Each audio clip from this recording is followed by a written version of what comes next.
ಕರ್ತನಾದ ಯೇಸು ಕ್ರಿಸ್ತನ ಪರಿಶುದ್ಧವಾದ ಹೆಸರಿನಲ್ಲಿ ಹಾಜರಾಗಿರ್ತಕ್ಕಂಥ ಪರಿಶುದ್ಧರಾದ ನಿಮ್ಮೆಲ್ಲರಿಗೂ ಮತ್ತೊಮ್ಮೆ ನನ್ನ ವಂದನೆಗಳನ್ನು ತಿಳಿಸ್ತಾ ಇದ್ದೀನಿ. ಬೆಳಗಿನ ಜಾವದಲ್ಲಿ ನಾವು ಸಭೆಯ ಸದಸ್ಯತ್ವವನ್ನು ಕುರಿತು ಆಲೋಚನೆ ಮಾಡಿದ್ದೇವೆ. ಸಭೆಯ ಸದಸ್ಯತ್ವ ಅನ್ನೋದು ಅಗತ್ಯ ಇದೆಯಾ ಅಥವಾ ಅಗತ್ಯ ಇಲ್ವಾ ಅನ್ನೋದನ್ನ ಆಲೋಚನೆ ಮಾಡಿದ್ವಿ.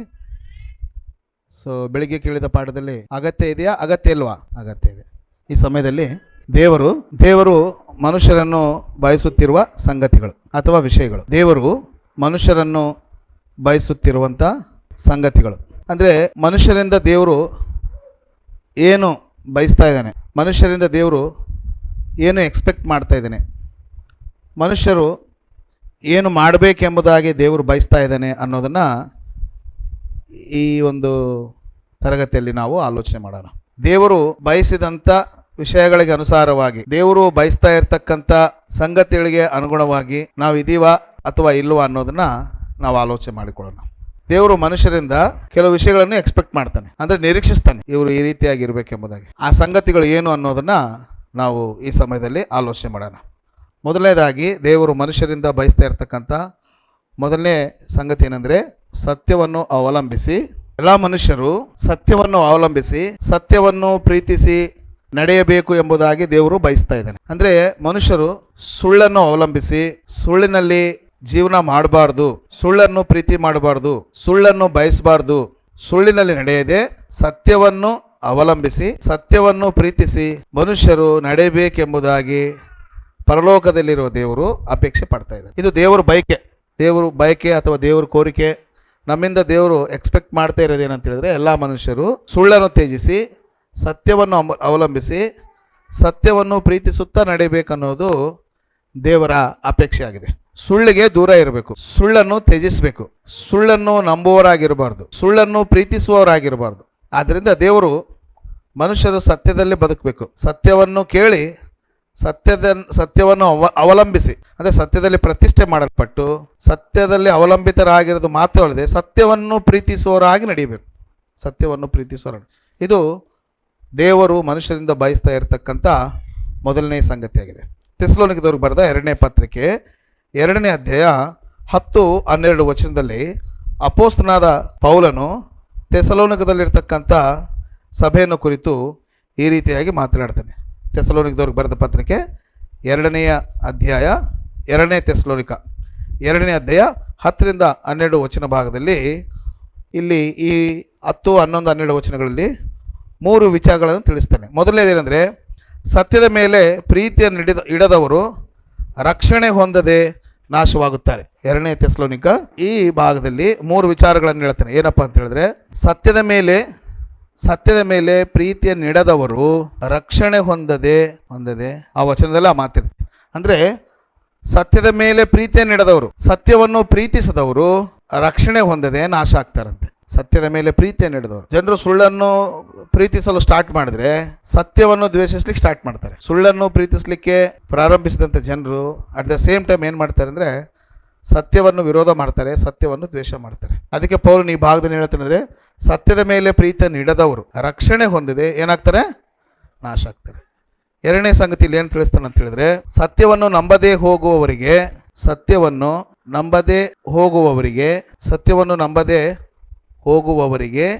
ಅಸತ್ಯ ನಡೆಸುವ ಭ್ರಮೆಯನ್ನು ಕಳುಹಿಸಿ ಸುಳ್ಳನ್ನು ನಂಬುವ ಹಾಗೆ ಮಾಡುತ್ತಾನೆ. ಮೊದಲು ಸತ್ಯವನ್ನು ಪ್ರೀತಿಸಲಿಲ್ಲ ಅಂದರೆ ಅಂಥ ವ್ಯಕ್ತಿ ರಕ್ಷಣೆ ಹೊಂದಿದೆ ನಾಶ ಆಗ್ತಾನೆ. ಈ ವಚನ. 2ನೇದೇನೆಂದರೆ, ನೀನು ಸತ್ಯವನ್ನು ನಂಬಲಿಲ್ಲ ಅಂದರೆ ಅಸತ್ಯವನ್ನು ನಡೆಸುವ ಭ್ರಮೆಯನ್ನು ಕಳಿಸಿ ನಿನ್ನನ್ನು ಸುಳ್ಳನ್ನು ನಂಬುವ ವ್ಯಕ್ತಿಯನ್ನಾಗಿ ಮಾಡ್ತಾನೆ. ನೀನು ಸತ್ಯ ನಂಬಲಿಲ್ಲ ಅಂದರೆ ದೇವರು ನಿನ್ನ ಕೈಯಿಂದ ಏನು ಮಾಡ್ತಾನೆ? ಸುಳ್ಳನ್ನು ನಂಬಿಸ್ತಾನೆ. ಅರ್ಥ ಆಯ್ತು ಬದ? ಸತ್ಯವನ್ನು ಪ್ರೀತಿಸಬೇಕು.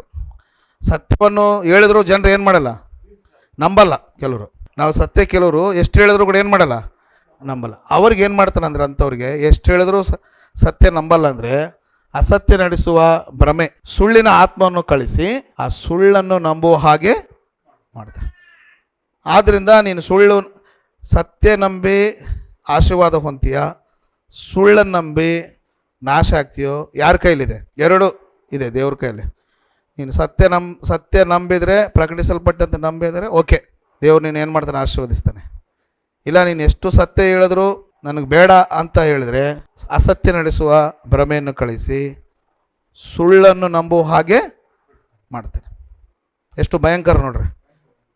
ನೀನು ಸತ್ಯ ನಂಬಿದ್ರೆ ಸರಿ, ಇಲ್ಲ ಅಂದರೆ ಸುಳ್ಳನ್ನು ನಂಬುವ ಹಾಗೆ ಯಾರು ಮಾಡ್ತಾರೆ? ಮೂರನೇದು, ಸತ್ಯವನ್ನು ನಂಬದೆ ಅಸತ್ಯದಲ್ಲಿ ಅಂದರೆ ಸುಳ್ಳಿನಲ್ಲಿ ಆನಂದ ಪಡುವವರೆಲ್ಲರೂ ನ್ಯಾಯ ತೀರ್ಪಿಗೆ ಒಳಗಾಗುತ್ತಾರೆ. ಈ ಥೆಸಲೋನಿಕದವರು ಬರೆದ ಪತ್ರಿಕೆ 2ನೇ ಅಧ್ಯಾಯ ಈ ಮೂರು ವಚನದಲ್ಲಿ ಈ 3 ಪಾಯಿಂಟ್ಸ್ ಇರುತ್ತೆ. ಆಮೇಲೆ ನೀವು ಓದ್ಕೊಳ್ಳಿ. ಏನಪ್ಪ ಅಂತ ಹೇಳಿದ್ರೆ, ಸತ್ಯವನ್ನು ನಂಬದೆ ಸುಳ್ಳಿನಲ್ಲಿ ಆನಂದ ಪಡ್ತಾ ಇರತಕ್ಕಂಥ ಜನರೆಲ್ಲರೂ ನ್ಯಾಯ ತೀರ್ಪಿಗೆ, ಈಗ ಲೋಕದಲ್ಲಿ ಕ್ರೈಸ್ತವ್ಯವನ್ನು ಒಂದು ಮತ ಎಂಬುದಾಗಿ ಭಾವಿಸುತ್ತಾ ಸುಳ್ಳಿನಲ್ಲಿ ಜೀವಿಸ್ತಾ ಇರತಕ್ಕಂಥ ಕ್ರೈಸ್ತರಿದ್ದಾರ. ಲೋಕದಲ್ಲಿ ಕ್ರೈಸ್ತತ್ವ ಇದೆ, ಕ್ರೈಸ್ತ ಧರ್ಮ ಕೂಡ ಇದೆ. ಎರಡು ಬೇರೆ ಬೇರೆ. ಕ್ರಿಶ್ಚಿಯಾನಿಟಿ ಬೇರೆ, ಕ್ರಿಶ್ಚಿಯನ್ ರಿಲಿಜನ್ನು ಬೇರೆ. ಕ್ರಿಶ್ಚಿಯನ್ ರಿಲಿಜನ್ ಅಂದರೆ ಸುಳ್ಳಿನಲ್ಲಿ ಆನಂದ ಪಡ್ತಕ್ಕಂಥ ವ್ಯಕ್ತಿಗಳು. ಕ್ರಿಶ್ಚಿಯಾನಿಟಿ ಅಂದರೆ ಸತ್ಯವನ್ನು ನಂಬಿ ಸತ್ಯಕ್ಕಾಗಿ ನಿಲ್ಲುವಂಥ ಜನರು.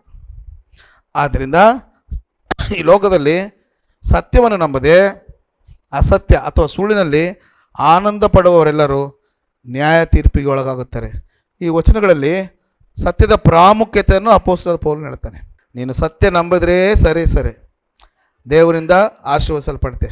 ಇಲ್ಲ ಬೇಡ, ನನಗೆ ಸತ್ಯ ಬೇಡ ಅಂದರೆ ದೇವರು ನಿನ್ನ ಕೈಯಿಂದ ಸುಳ್ಳನ್ನು ನಂಬಿಸಿ ನಿನ್ನ ನಾಶ ಮಾಡ್ತಾನೆ. ರಾಜೇಶ್ ಬದರ್ ಅರ್ಥ ಆಯ್ತಾ? ಸತ್ಯ ನಂಬಿದ್ರೆ ಓಕೆ, ವೆರಿ ಗುಡ್. ಸತ್ಯವನ್ನು ನಂಬಲಿಲ್ಲ ಅಂದರೆ ದೇವರು ನಿನ್ನ ಕೈಯಿಂದ ಸುಳ್ಳನ್ನು ನಂಬಿಸಿ ನಿನ್ನೇನು ಮಾಡ್ತಾನೆ? ನಾಶ ಮಾಡ್ತಾನೆ. ಯಾರ ಕೈಯಲ್ಲಿದೆ? ದೇವ್ರ ಕೈಯಲ್ಲಿದೆ, ನಮ್ಮ ಕೈಯಲ್ಲಿದೆಯಾ? ಅದಕ್ಕೆ ಸತ್ಯವನ್ನು ಪ್ರೀತಿಸಬೇಕು. ಸತ್ಯ ಅನ್ನೋದು ಭಾಳ ಕಷ್ಟ. ಸುಳ್ಳು ನಂಬೋದು ಕಷ್ಟನಾ, ಸತ್ಯ ನಂಬೋದು ಕಷ್ಟನಾ? ಏನು ಬದರ್, ಯಾವ್ದು ಕಷ್ಟ ಸಿಸ್ಟರ್? ಸುಳ್ಳು ನಂಬೋದು ಕಷ್ಟನಾ, ಸತ್ಯ ನಂಬೋದು ಕಷ್ಟನಾ? ಉದಾಹರಣೆಗೆ ನೀವು ಹೋಗಿ ಡಿಸೆಂಬರ್ 25 ಕ್ರಿಸ್ಮಸ್ ಮಾಡ್ಬೋದು ಅಂದರೆ ಎಲ್ಲರೂ ನಂಬ್ತಾರೆ. ಮಾಡಬೇಡಿ ಅಂತ ಹೇಳಿದ್ರೆ ನಂಬಲ್ಲ. ನಮ್ಮನ್ನು ಏನು ಮಾಡ್ತಾರೆ? ವಿರೋಧ ಮಾಡ್ತಾರೆ. ಸುಳ್ಳು ನಂಬಿಸ್ಬೋದು ಈಸಿಯಾಗಿ, ಹೌದಾ ಬದರ್? ಸುಳ್ಳು ನಂಬಿಸ್ಲಿಕ್ಕೆ ನಾವು ಅಷ್ಟೇನು ಪ್ರಯಾಸ ಪಡುವ ಅಗತ್ಯತೆ ಇಲ್ಲ. ಅದೇ ಸತ್ಯವನ್ನು ನಂಬಿಸ್ಬೇಕಂದ್ರೆ ತುಂಬ ಹೋಗಿ ನಿಮ್ಮ ಮನೆಗಳು, ನೀವೆಲ್ಲ ಕ್ಯಾಥಲಿಕ್ ಬ್ಯಾಕ್ಗ್ರೌಂಡಿಂದ ಹೋಗಿ ಸತ್ಯ ಹೇಳಿ ನೋಡೋಣ. ನಂಬ್ತಾರ? ಬೇಕಾದ್ರೆ ಸುಳ್ಳು ಹೇಳಿ, ಎಲ್ಲ ಒಂದೇ. ಸತ್ಯ ಅನ್ನೋದು ಭಾಳ ಕಷ್ಟ. ಆದರೆ ದೇವ್ರು ಏನಂತಾನೆ? ಸತ್ಯವನ್ನು ಅವಲಂಬಿಸಿ ಪ್ರೀತಿಸಿ ನಡೆಯಿರಿ. ಸುಳ್ಳಿಗೆ ಜನರು ಅಟ್ರಾಕ್ಟ್ ಆಗ್ತಾರೆ. ಸತ್ಯ ನಂಬಿದ್ರೆ ಯಾರು ಕೇಳಲ್ಲ. ಸತ್ಯವನ್ನು ಪ್ರೀತಿಸಿ ನಡೆಯೋರಿಗೆ ಮೇಲಾಗಿ ಕಷ್ಟಗಳು ಬರ್ತವೆ. ಸುಳ್ಳಿನಲ್ಲಿ ಇರೋರಿಗೆ ಏನು ಬರಲ್ಲ. ಏನು ಬದರ್? ಸುಳ್ಳು ಬೋಧನೆ ನಂಬಿಕೊಂಡು ಸುಳ್ಳಿನ ಅನುಸಾರವಾಗಿ ಸುಳ್ಳನ್ನು ಪ್ರೀತಿಸ್ತಾ ಇರ್ತಕ್ಕ ಜನರಿಗೆ ಯಾರು ವಿರೋಧ ಮಾಡಲ್ಲ.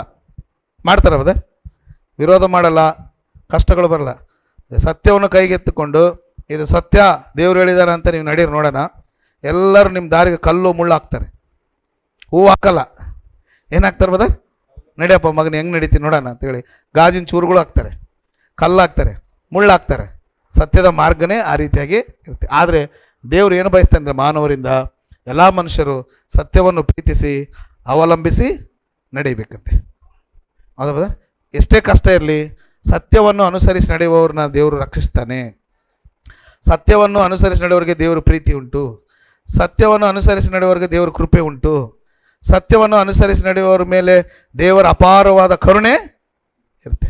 ಲೋಕದವ್ರ ಕರುಣೆ ಇಲ್ಲದೇ ಇರ್ಬೋದು, ಮನೆ ಕುಟುಂಬವರ ಪ್ರೀತಿ ನಮಗೆ ದೊರೆಯದೇ ಇರ್ಬೋದು. ಈಗ ಎಷ್ಟ ನೋಡಿ, ನೀವೆಲ್ಲ ಅದನ್ನು ಬಿಟ್ಟು ಬಂದಿದ್ರೆ ನಿಮ್ಮ ಕುಟುಂಬಗಳಲ್ಲಿ ಎಷ್ಟೊಂದು ವಿರೋಧ ಇರುತ್ತೆ. ನಿನಗೆ ಆಸ್ತಿಯಲ್ಲಿ ಭಾಗ ಕೊಡಲ್ಲ, ಮುಂದೆ ಎದ್ದು ಮಾತಾಡ್ಸಲ್ಲ, ಇವನು ನಮ್ಮನ್ನು ಬಿಟ್ಟು ಹೋಗಿದ್ದಾನೆ, ನಾವು ಹುಟ್ಟಿದಿನಿಂದ ಕ್ರಿಶ್ಚಿಯನ್ಸು, ಇವ್ರು ಯಾರು ಮಧ್ಯದಲ್ಲಿ ಬಂದು ಅಸ್ಪೃಶ್ಯರ ಜೊತೆಗೆ ಸೇರ್ಕೊಂಡಿದ್ದಾರೆ, ಸೇರ್ಕೊಂಡಿದ್ದಾರೆ. ನೀವೇನಾದರೂ ಸತ್ತರೆ ನಮ್ಮ ಸಮಾಧಿಗಳಲ್ಲಿ ನಿಮಗೇನು ಕೊಡಲ್ಲ, ಸಮಾಧಿ ಕೊಡಲ್ಲ. ನಮ್ಮ ಕಾರ್ಯಗಳಿಗೆ ನಿಮ್ಮನ್ನು ಕರೆಯುವುದಿಲ್ಲ. ಇವೆಲ್ಲ ಯಾಕೆ ಬಂದಿದೆ ನಮಗೆ? ಇವೆಲ್ಲ ಕಷ್ಟಗಳು ಯಾಕೆ? ಸತ್ಯವನ್ನು ನಾವು ಕೈ ಹಿಡಿದುಕೊಂಡು ನಡೆದಿದ್ದೇ ಇಷ್ಟಕ್ಕೆಲ್ಲ. ಅವರಾಗೆ ಇದ್ಬಿಟ್ರೆ ನಮಗೆ ಯಾವುದೇ ತೊಂದರೆ ಇಲ್ಲ. ಆದರೆ ದೇವರು ಏನು ಬಯಸ್ತಾನೆ ಅಂತ ಹೇಳಿದ್ರೆ ಸತ್ಯವನ್ನು ಪ್ರೀತಿಸಿ ಅವಲಂಬಿಸಿ ನಡಿಬೇಕು. ಸತ್ಯವನ್ನು ಪ್ರೀತಿಸದೇ ಇರತಕ್ಕಂಥವ್ರು ರಕ್ಷಣೆ ಹೊಂದಿ ನಾಶ ಆಗ್ತಾರೆ. ಸತ್ಯವನ್ನು ನಂಬಲಿಲ್ಲ ಅಂದರೆ ದೇವರು ಸುಳ್ಳನ್ನು ನಂಬಿಸಿ ನಿನ್ನ ಹಾಳು ಮಾಡ್ತಾನೆ. ಸತ್ಯದಲ್ಲಿ ಬಿಟ್ಟು ಸುಳ್ಳಿನಲ್ಲಿ ಆನಂದ ಪಡ್ತಾ ಇರತಕ್ಕಂಥ ಪ್ರತಿಯೊಬ್ಬ ವ್ಯಕ್ತಿಯು ಒಂದಾನೊಂದಿನ ನ್ಯಾಯ ತೀರ್ಪಿಗೆ ಒಳಗ. ರೋಮಾಪುರದವ್ರಿಗೆ ಬರೆದ ಪತ್ರಿಕೆ 1ನೇ ಅಧ್ಯಾಯ 18ನೇ ವಚನದಲ್ಲಿ ಈ ರೀತಿಯಾಗಿ ಬರೀತಾರೆ: ದುಷ್ಟತನವನ್ನು ನಡೆಸಿ ಸತ್ಯವನ್ನು ಅಣಗಿಸುವವರಾದ ಮನುಷ್ಯರ ಎಲ್ಲ ವಿಧವಾದ ಭಕ್ತಿಹೀನತೆಯ ಮೇಲೆಯೂ ದುಷ್ಟತನದ ಮೇಲೆಯೂ ದೇವರ ಕೋಪವು ಪರಲೋಕದಿಂದ ತೋರಿ ಬರುತ್ತದೆ. ರೋಮಾಪುರದವರಿಗೆ ಬರೆದ ಪತ್ರಿಕೆ 1ನೇ ಅಧ್ಯಾಯ 18ನೇ ವಚನ. ಸತ್ಯವನ್ನು ಅಣಗಿಸ್ತಾರಂತೆ. ಸತ್ಯವನ್ನು ಅಣಗಿಸುವುದಂದ್ರೆ ಅರ್ಥ ಏನು ಬದರ್? ಸತ್ಯವನ್ನು ಅಣಗಿಸುವುದಂದ್ರೆ ಮುಚ್ಚಾಕೋ, ತುಳಿಯೋದು. ಅಣಗಿಸೋದಂದ್ರೆ ಏನು ಬದರ್? ತುಳಿಯೋದು. ಅದನ್ನು ಸತ್ಯ ಹೊರಗೆ ಬರದೆ ಹಾಗೆ ಏನು ಮಾಡೋದು? ಅಣಗಿಸ್ತಾರೆ. ಅಂಥ ವ್ಯಕ್ತಿಗಳು ಯಾರಂದರೆ ದುಷ್ಟರು ಎಂಬುದಾಗಿ ಹೇಳ್ತಾನೆ. ರೋಮಾಪುರ 1:18 ದುಷ್ಟತನವನ್ನು ನಡೆಸಿ ಸತ್ಯವನ್ನು ಅಣಗಿಸುವವರಾದ ಮನುಷ್ಯರ ಎಲ್ಲ ವಿಧವಾದ ಭಕ್ತಿಹೀನತೆ ಮೇಲೆಯೂ ದುಷ್ಟತನದ ಮೇಲೆಯೂ ದೇವರ ಕೋಪವು ಪರಲೋಕದಿಂದ ತೋರಿ ಬರ್ತದೆ. ಈ ರೋಮಾಪುರದ ಬರೆದ ಪತ್ರಿಕೆ 1:18 ಸತ್ಯವನ್ನು ಅಣಗಿಸುವವರು ಇದ್ದಾರೆ ಅಂತೆ. ನೀವು ಸತ್ಯ ಹೇಳ್ರಿ ಹೋಗಿ ಇದು ಬೈಬಲ್ ಅಂತ, ಅದೆಲ್ಲ ಆಗಿಲ್ಲ, ನಮ್ಮ ಮತ ಈ ರೀತಿ ಹೇಳ್ತೀವಿ, ಈ ರೀತಿಯಾಗಿದ್ದರೆ ಅದನ್ನೆಲ್ಲ ಮುಚ್ಚಿ ಹಾಕು, ಅದನ್ನೆಲ್ಲ ಕಟ್ಟಿಟ್ಬಿಡಂತಾರೆ. ಅಂಥವ್ರು ಯಾರಂದರೆ ಭಕ್ತಿಹೀನರು, ದುಷ್ಟರು ಅಂತೆ. ಇಲ್ಲಿ ರೋಮಪತ್ರಿಕೆ 1:18 ಯಾರು ಬಿದ್ದಾರೆ? ಅವರು ಸತ್ಯವನ್ನು ಪ್ರೀತಿಸಿದವರು. ಮೇಲಾಗಿ ನಾವು ಸತ್ಯ ಹೇಳಿದ್ರೆ ಅದನ್ನು ತುಳಿತಾರೆ ನೋಡ್ರಿ. ಸತ್ಯವನ್ನು ಅಣಗಿಸುವವರು ಯಾರಂದರೆ ಭಕ್ತಿಹೀನರು, ದುಷ್ಟರು ಎಂಬುದಾಗಿ ಪೌಲನಿಲ್ಲಿ ಬರೀತಾನೆ. ದುಷ್ಟರು ಯಾರಂದರೆ ಸತ್ಯವನ್ನು ವಿರೋಧ ಮಾಡ್ತಕ್ಕಂಥವ್ರೆ. ಹೌದಾ ಬದರ್? ಸತ್ಯವನ್ನು ವಿರೋಧ ಮಾಡ್ತಕ್ಕಂಥವ್ರೆಲ್ಲರೂ ಭಕ್ತಿಹೀನರೇ. ಮೇಲಾಗಿ ಹೇಳ್ಬೋದು, ನಾವು ಹುಟ್ಟಿದಾಗಲಿಂದ ಕ್ರಿಶ್ಚಿಯನ್ಸು, ನಾವು ಈ ರೀತಿ ಮಾಡ್ತೀವಿ, ನಾವು ಇದೇ ರೀತಿಯಾಗಿ ನಡ್ಕೊಂಡ್ಬಂದ್ವಿ. ಅವ್ರು ಭಕ್ತಿ ಅಲ್ಲ, ಅವ್ರು ಭಕ್ತಿವಂತರಲ್ಲ, ಅವ್ರೇನಾದರೆ ಭಕ್ತಿಹೀನರು ಮತ್ತು ದುಷ್ಟ. ಸತ್ಯವನ್ನು ಪ್ರೀತಿಸುವವರೇ ಭಕ್ತಿವಂತರು, ಸತ್ಯವನ್ನು ಪ್ರೀತಿಸುವವರೇ ನೀತಿವಂತರಾಗಿರ್ತಾರೆ. ಆದ್ದರಿಂದ ಸತ್ಯವನ್ನು ಅಣಗಿಸುವ ಪ್ರಯತ್ನ ಮಾಡಬಾರ್ದು, ಸತ್ಯವನ್ನು ವಿರೋಧಿಸುವ ಪ್ರಯತ್ನ ಮಾಡಬಾರ್ದು ಮನುಷ್ಯರು. ಅದು ದೇವ್ರ ಚಿತ್ತ ಅಲ್ಲ. ಸತ್ಯವನ್ನು ಅವಲಂಬಿಸಿ ಪ್ರೀತಿಸಿ ನಡಿಬೇಕನ್ನೋದು ದೇವ್ರ ಚಿತ್ತ. ಸತ್ಯದ ಪರವಾಗಿ ನಿಂತ್ಕೊಳ್ಬೇಕನ್ನೋದು ಯಾರ ಚಿತ್ತ? ಆದರೆ ನಾವು ಈ ಜಗತ್ತಿನಲ್ಲಿ, ಸಮಾಜದಲ್ಲಿ ಸತ್ಯವನ್ನು ಹೇಳಿಕ್ಕೆ ಹೋದರೆ ಸತ್ಯವನ್ನು ಅಣಗಿಸಿಬಿಡುವ ಜನರು ಕೂಡ ಇದ್ದಾರೆ. ಆದರೆ ಪೌಲನು ಹೇಳ್ತಾನೆ, ಆ ಮನುಷ್ಯರ ಎಲ್ಲ ವಿಧವಾದ ಭಕ್ತಿಹೀನತೆ ಮೇಲೆಯೂ ದುಷ್ಟತನದ ಮೇಲೆಯೂ ದೇವರ ಕೋಪ ಎಲ್ಲಿಂದ ಬರುತ್ತಂತೆ? ಪರಲೋಕದಿಂದ ತೋರಿ ಬರ್ತದೆ. ಅಂದರೆ ದೇವರು ಅವರನ್ನು ಶಿಕ್ಷಿಸ್ತಾನೆ. ಯಾರನ್ನ? ಸತ್ಯವನ್ನು ಅಣಗಿಸುವವರನ್ನು. ಸತ್ಯವನ್ನು ಅಣಗಿಸುವರ ಮೇಲೆ ಪರಲೋಕದಿಂದ ದೇವರ ಕೋಪ ಬರ್ತದೆ. ಅಂದರೆ ದೇವರು ಅವರನ್ನು ಏನು ಮಾಡ್ತಾನೆ? ಶಿಕ್ಷಿಸ್ತಾನೆ. ದೈವೋಗ್ರತೆಗೆ ಪಾತ್ರರು, ಸತ್ಯವನ್ನು ಪ್ರೀತಿಸದೇ ಇರ್ತಕ್ಕಂಥವ್ರು, ಸತ್ಯವನ್ನು ಅವಲಂಬಿಸಿ ನಡೆಯದೇ ಇರ್ತಕ್ಕಂಥವ್ರಿಗೆ ದೇವರ ಕೋಪಾಗ್ನಿಗೆ ತುತ್ತಾಗ್ತಾರೆ. ರೋಮ 1:18 ಅದಿರೋದು. ಆದ್ದರಿಂದ ದೇವರ ಕೋಪಾಗ್ನಿಗೆ ಮನುಷ್ಯರು ತುತ್ತಾಗಬಾರ್ದಂದ್ರೆ ಏನು ಮಾಡಬೇಕಂದ್ರೆ ಸತ್ಯವನ್ನು ಅವಲಂಬಿಸಿ, ಸತ್ಯವನ್ನು ಪ್ರೀತಿಸಿ, ಸತ್ಯದಲ್ಲೇ ನಡೆಯಬೇಕು. ಯಾರು ಸತ್ಯವನ್ನು ಅನುಸರಿಸುವುದಿಲ್ಲವೋ ಅವರು ದೇವರ ಕೋಪಾಗ್ನಿಗೆ ಗುರಿ ಆಗ್ತಾರೆ. ರೋಮಾಪುರದವ್ರಿಗೆ ಬರೆದ ಪತ್ರಿಕೆ 2ನೇ ಅಧ್ಯಾಯ 8ನೇ ವಚನದಲ್ಲಿ, ರೋಮಾಪುರ 2ನೇ ಅಧ್ಯಾಯ 8ನೇ ವಚನದಲ್ಲಿ, ಯಾರು ಸ್ವೇಚ್ಛೆಯುಳ್ಳವರಾಗಿ ಸತ್ಯವನ್ನು ಅನುಸರಿಸದೆ ಅನ್ಯಾಯವನ್ನು ಅನುಸರಿಸುತ್ತಾರೋ ಅವರಿಗೆ ದೇವರ ಕೋಪ ರೌದ್ರಗಳು ಬರುವು. ಎಂಥ ಭಯಂಕರವಾದ ಮಾತು ನೋಡ್ರಿ. ರೋಮಾಪುರ 2ನೇ ಅಧ್ಯಾಯ 8ನೇ ವಚನ. ಯಾರು ಸ್ವೇಚ್ಛೆಯುಳ್ಳವರಾಗಿ, ಅಂದರೆ ಮನುಷ್ಯರಿಗೆ ಸ್ವೇಚ್ಛೆ ಇದೆ. ಸ್ವೇಚ್ಛೆ ಅಂದರೆ ಏನು ಬದರ್? ಫ್ರೀಡಮ್, ಸ್ವಾತಂತ್ರ್ಯ. ನಾವು ಹೇಗಾರು ಇರ್ಬೋದು, ನಮ್ಮ ಸ್ವಾತಂತ್ರ್ಯ. ಒಳ್ಳೆಯವರಾಗಿರ್ಬೋದು, ಕೆಟ್ಟವರಾಗಿ ಇರ್ಬೋದು. ಸತ್ಯವನ್ನಾದರೂ ನಂಬೋದು, ಸುಳ್ಳನ್ನಾದರೂ ನಂಬೋದು, ಏನಾದರೂ ಮಾಡ್ಬೋದು. ದೇವರು ಬಲಾತ್ಕಾರವಾಗಿ ಬಲವಂತಿದ್ದ ನೀ ಹೀಗೆ ನಡಿಬೇಕೆಂಬುದಾಗಿ ಯಾರ್ದು ಕೈ ಇಟ್ಕೊಂಡು ದೇವರು ಜೋರು ಜಬರ್ದಸ್ತಿ ಮಾಡಲ್ಲ. ಅರ್ಥ ಆಯ್ತು? ದೇವರು ಯಾವ ರೀತಿಯಾಗಿ ಸ್ವತಂತ್ರನೋ ಮನುಷ್ಯನನ್ನು ಕೂಡ ದೇವರು ಎಲ್ಲ ವಿಷಯಗಳಲ್ಲಿ ಏನು ಮಾಡಿದ್ದಾನೆ? ಸ್ವತಂತ್ರನಾಗಿ ವಿ ಹ್ಯಾವ್ ಎ ಫ್ರೀಡಮ್. ಆದರೆ ಆ ಸ್ವಾತಂತ್ರ್ಯವನ್ನು ಉಪಯೋಗಿಸ್ಕೊಂಡು ಮನುಷ್ಯರು ದುರುಪಯೋಗ ಮಾಡಿಕೊಂಡು ದೇವರ ದೃಷ್ಟಿಯಲ್ಲಿ ಪಾಪ ಮಾಡ್ತಿದ್ದಾರೆ. ಆದ್ದರಿಂದ ಪೌಲನು ಹೇಳ್ತಾನೆ, ಯಾರು ಸ್ವೇಚ್ಛೆಯುಳ್ಳವರಾಗಿ ಸತ್ಯವನ್ನು ಅನುಸರಿಸದೆ ಅನ್ಯಾಯವನ್ನು ಅನುಸರಿಸುತ್ತಾರೋ ಅಥವಾ ಸುಳ್ಳನ್ನು ಅನುಸರಿಸುತ್ತಾರೋ ಅವರಿಗೆ ದೇವರ ಕೋಪ ಮತ್ತು ರೌದ್ರಗಳು ಕಾದಿವೆ. ಎಷ್ಟು ಭಯಂಕರವಾಗಿದೆ ನೋಡಿ. ಅನ್ಯಾಯವನ್ನು ಅನುಸರಿಸುತ್ತಾ ಸುಳ್ಳನ್ನು ಅನುಸರಿಸ್ತಾರೆ ಮನುಷ್ಯರು. ನಮಗೆ ಸ್ವೇಚ್ಛೆ ಇದೆ. ದೇವರು ನಿನಗೆ ಸ್ವಾತಂತ್ರ್ಯ ಕೊಟ್ಟಿರೋದು ಸತ್ಯವನ್ನು ಅನುಸರಿಸಿ ನಡಿಲಿಕ್ಕೆ, ಸುಳ್ಳನ್ನಲ್ಲ, ಅನ್ಯಾಯ ಅಕ್ರಮವನ್ನು ನಡೆಸಲಿಕ್ಕಲ್ಲ. ಅರ್ಥ ಆಗ್ತದೆ? ಆದ್ದರಿಂದ ಯಾರು ಅಸತ್ಯದಲ್ಲಿರ್ತಾರೋ, ಯಾರು ಸುಳ್ಳನ್ನು ಅನುಸರಿಸುತ್ತಾರೋ ಅವರಿಗೆ ಏನು ಕಾದಿವೆ? ದೇವರ ಕೋಪ ಮತ್ತು ರೌದ್ರ. ರೌದ್ರ ಅಂದರೆ ಬದರ್ ಉಗ್ರ ಅಂತಾರೆ ನೋಡ್ರಿ, ತೀಕ್ಷ್ಣವಾದ ಕೋಪ. ಅವರಿಗೆ ದೇವರ ಕೋಪ ಮತ್ತು ರೌದ್ರಗಳು ಬರುವವು, ಕಾದಿವೆ. ಆದ್ದರಿಂದ ಎಲ್ಲ ಮನುಷ್ಯರು ಸುಳ್ಳನ್ನು ಬಿಟ್ಟು ಸತ್ಯದ ಕಡೆಗೆ ಬರಬೇಕು. ಸತ್ಯದಲ್ಲಿ ಇರಬೇಕು ಅನ್ನೋದು ದೇವ್ರ ಚಿತ್ತ. ದೇವರು ಬಯಸ್ತಾ ಇದ್ದಾನೆ. ಮಂಗಳೂರಿನಲ್ಲಿ ಆಗಿರ್ಬೋದು, ಬೆಂಗಳೂರು ಆಗಿರ್ಬೋದು, ನಮ್ಮ ಬಳ್ಳಾರಿ ಭಾಗದಲ್ಲಿ ಆಗಿರ್ಬೋದು, ಭೂಮಿಯಲ್ಲಿ ಯಾವುದೇ ಭಾಗದಲ್ಲಿ ಇರ್ತಕ್ಕಂಥ ಎಲ್ಲ ಮನುಷ್ಯರು ಸತ್ಯದ ಪರವಾಗಿರಬೇಕು, ಸತ್ಯವನ್ನು ನಂಬಬೇಕು ಅನ್ನೋದು ಯಾರ ಚಿತ್ತ? ದೇವ್ರ ಚಿತ್ತ. ಆದರೆ ಮನುಷ್ಯರು ಅದಕ್ಕೆ ವಿರುದ್ಧವಾಗಿ ಅನ್ಯಾಯ, ಸುಳ್ಳನ್ನು ಅನುಸರಿಸ್ತಾ ಬದುಕ್ತಾರೆ. ಅಂಥವ್ರಿಗೆ ಏನು ಕಾದಿದೆ ಅಂದರೆ ದೇವರ ಕೋಪ ಮತ್ತು ರೌದ್ರಗಳು ಕಾದಿವೆ. ಯೋಹಾನನು ಬರೆದಂಥ 2ನೇ ಪತ್ರಿಕೆ 1ನೇ ಅಧ್ಯಾಯ 4ನೇ ವಚನದಲ್ಲಿ ಅಪೊಸ್ತಲನಾದ ಯೋಹಾನ ಈ ರೀತಿಯಾಗಿ ಬರೀತಾನೆ.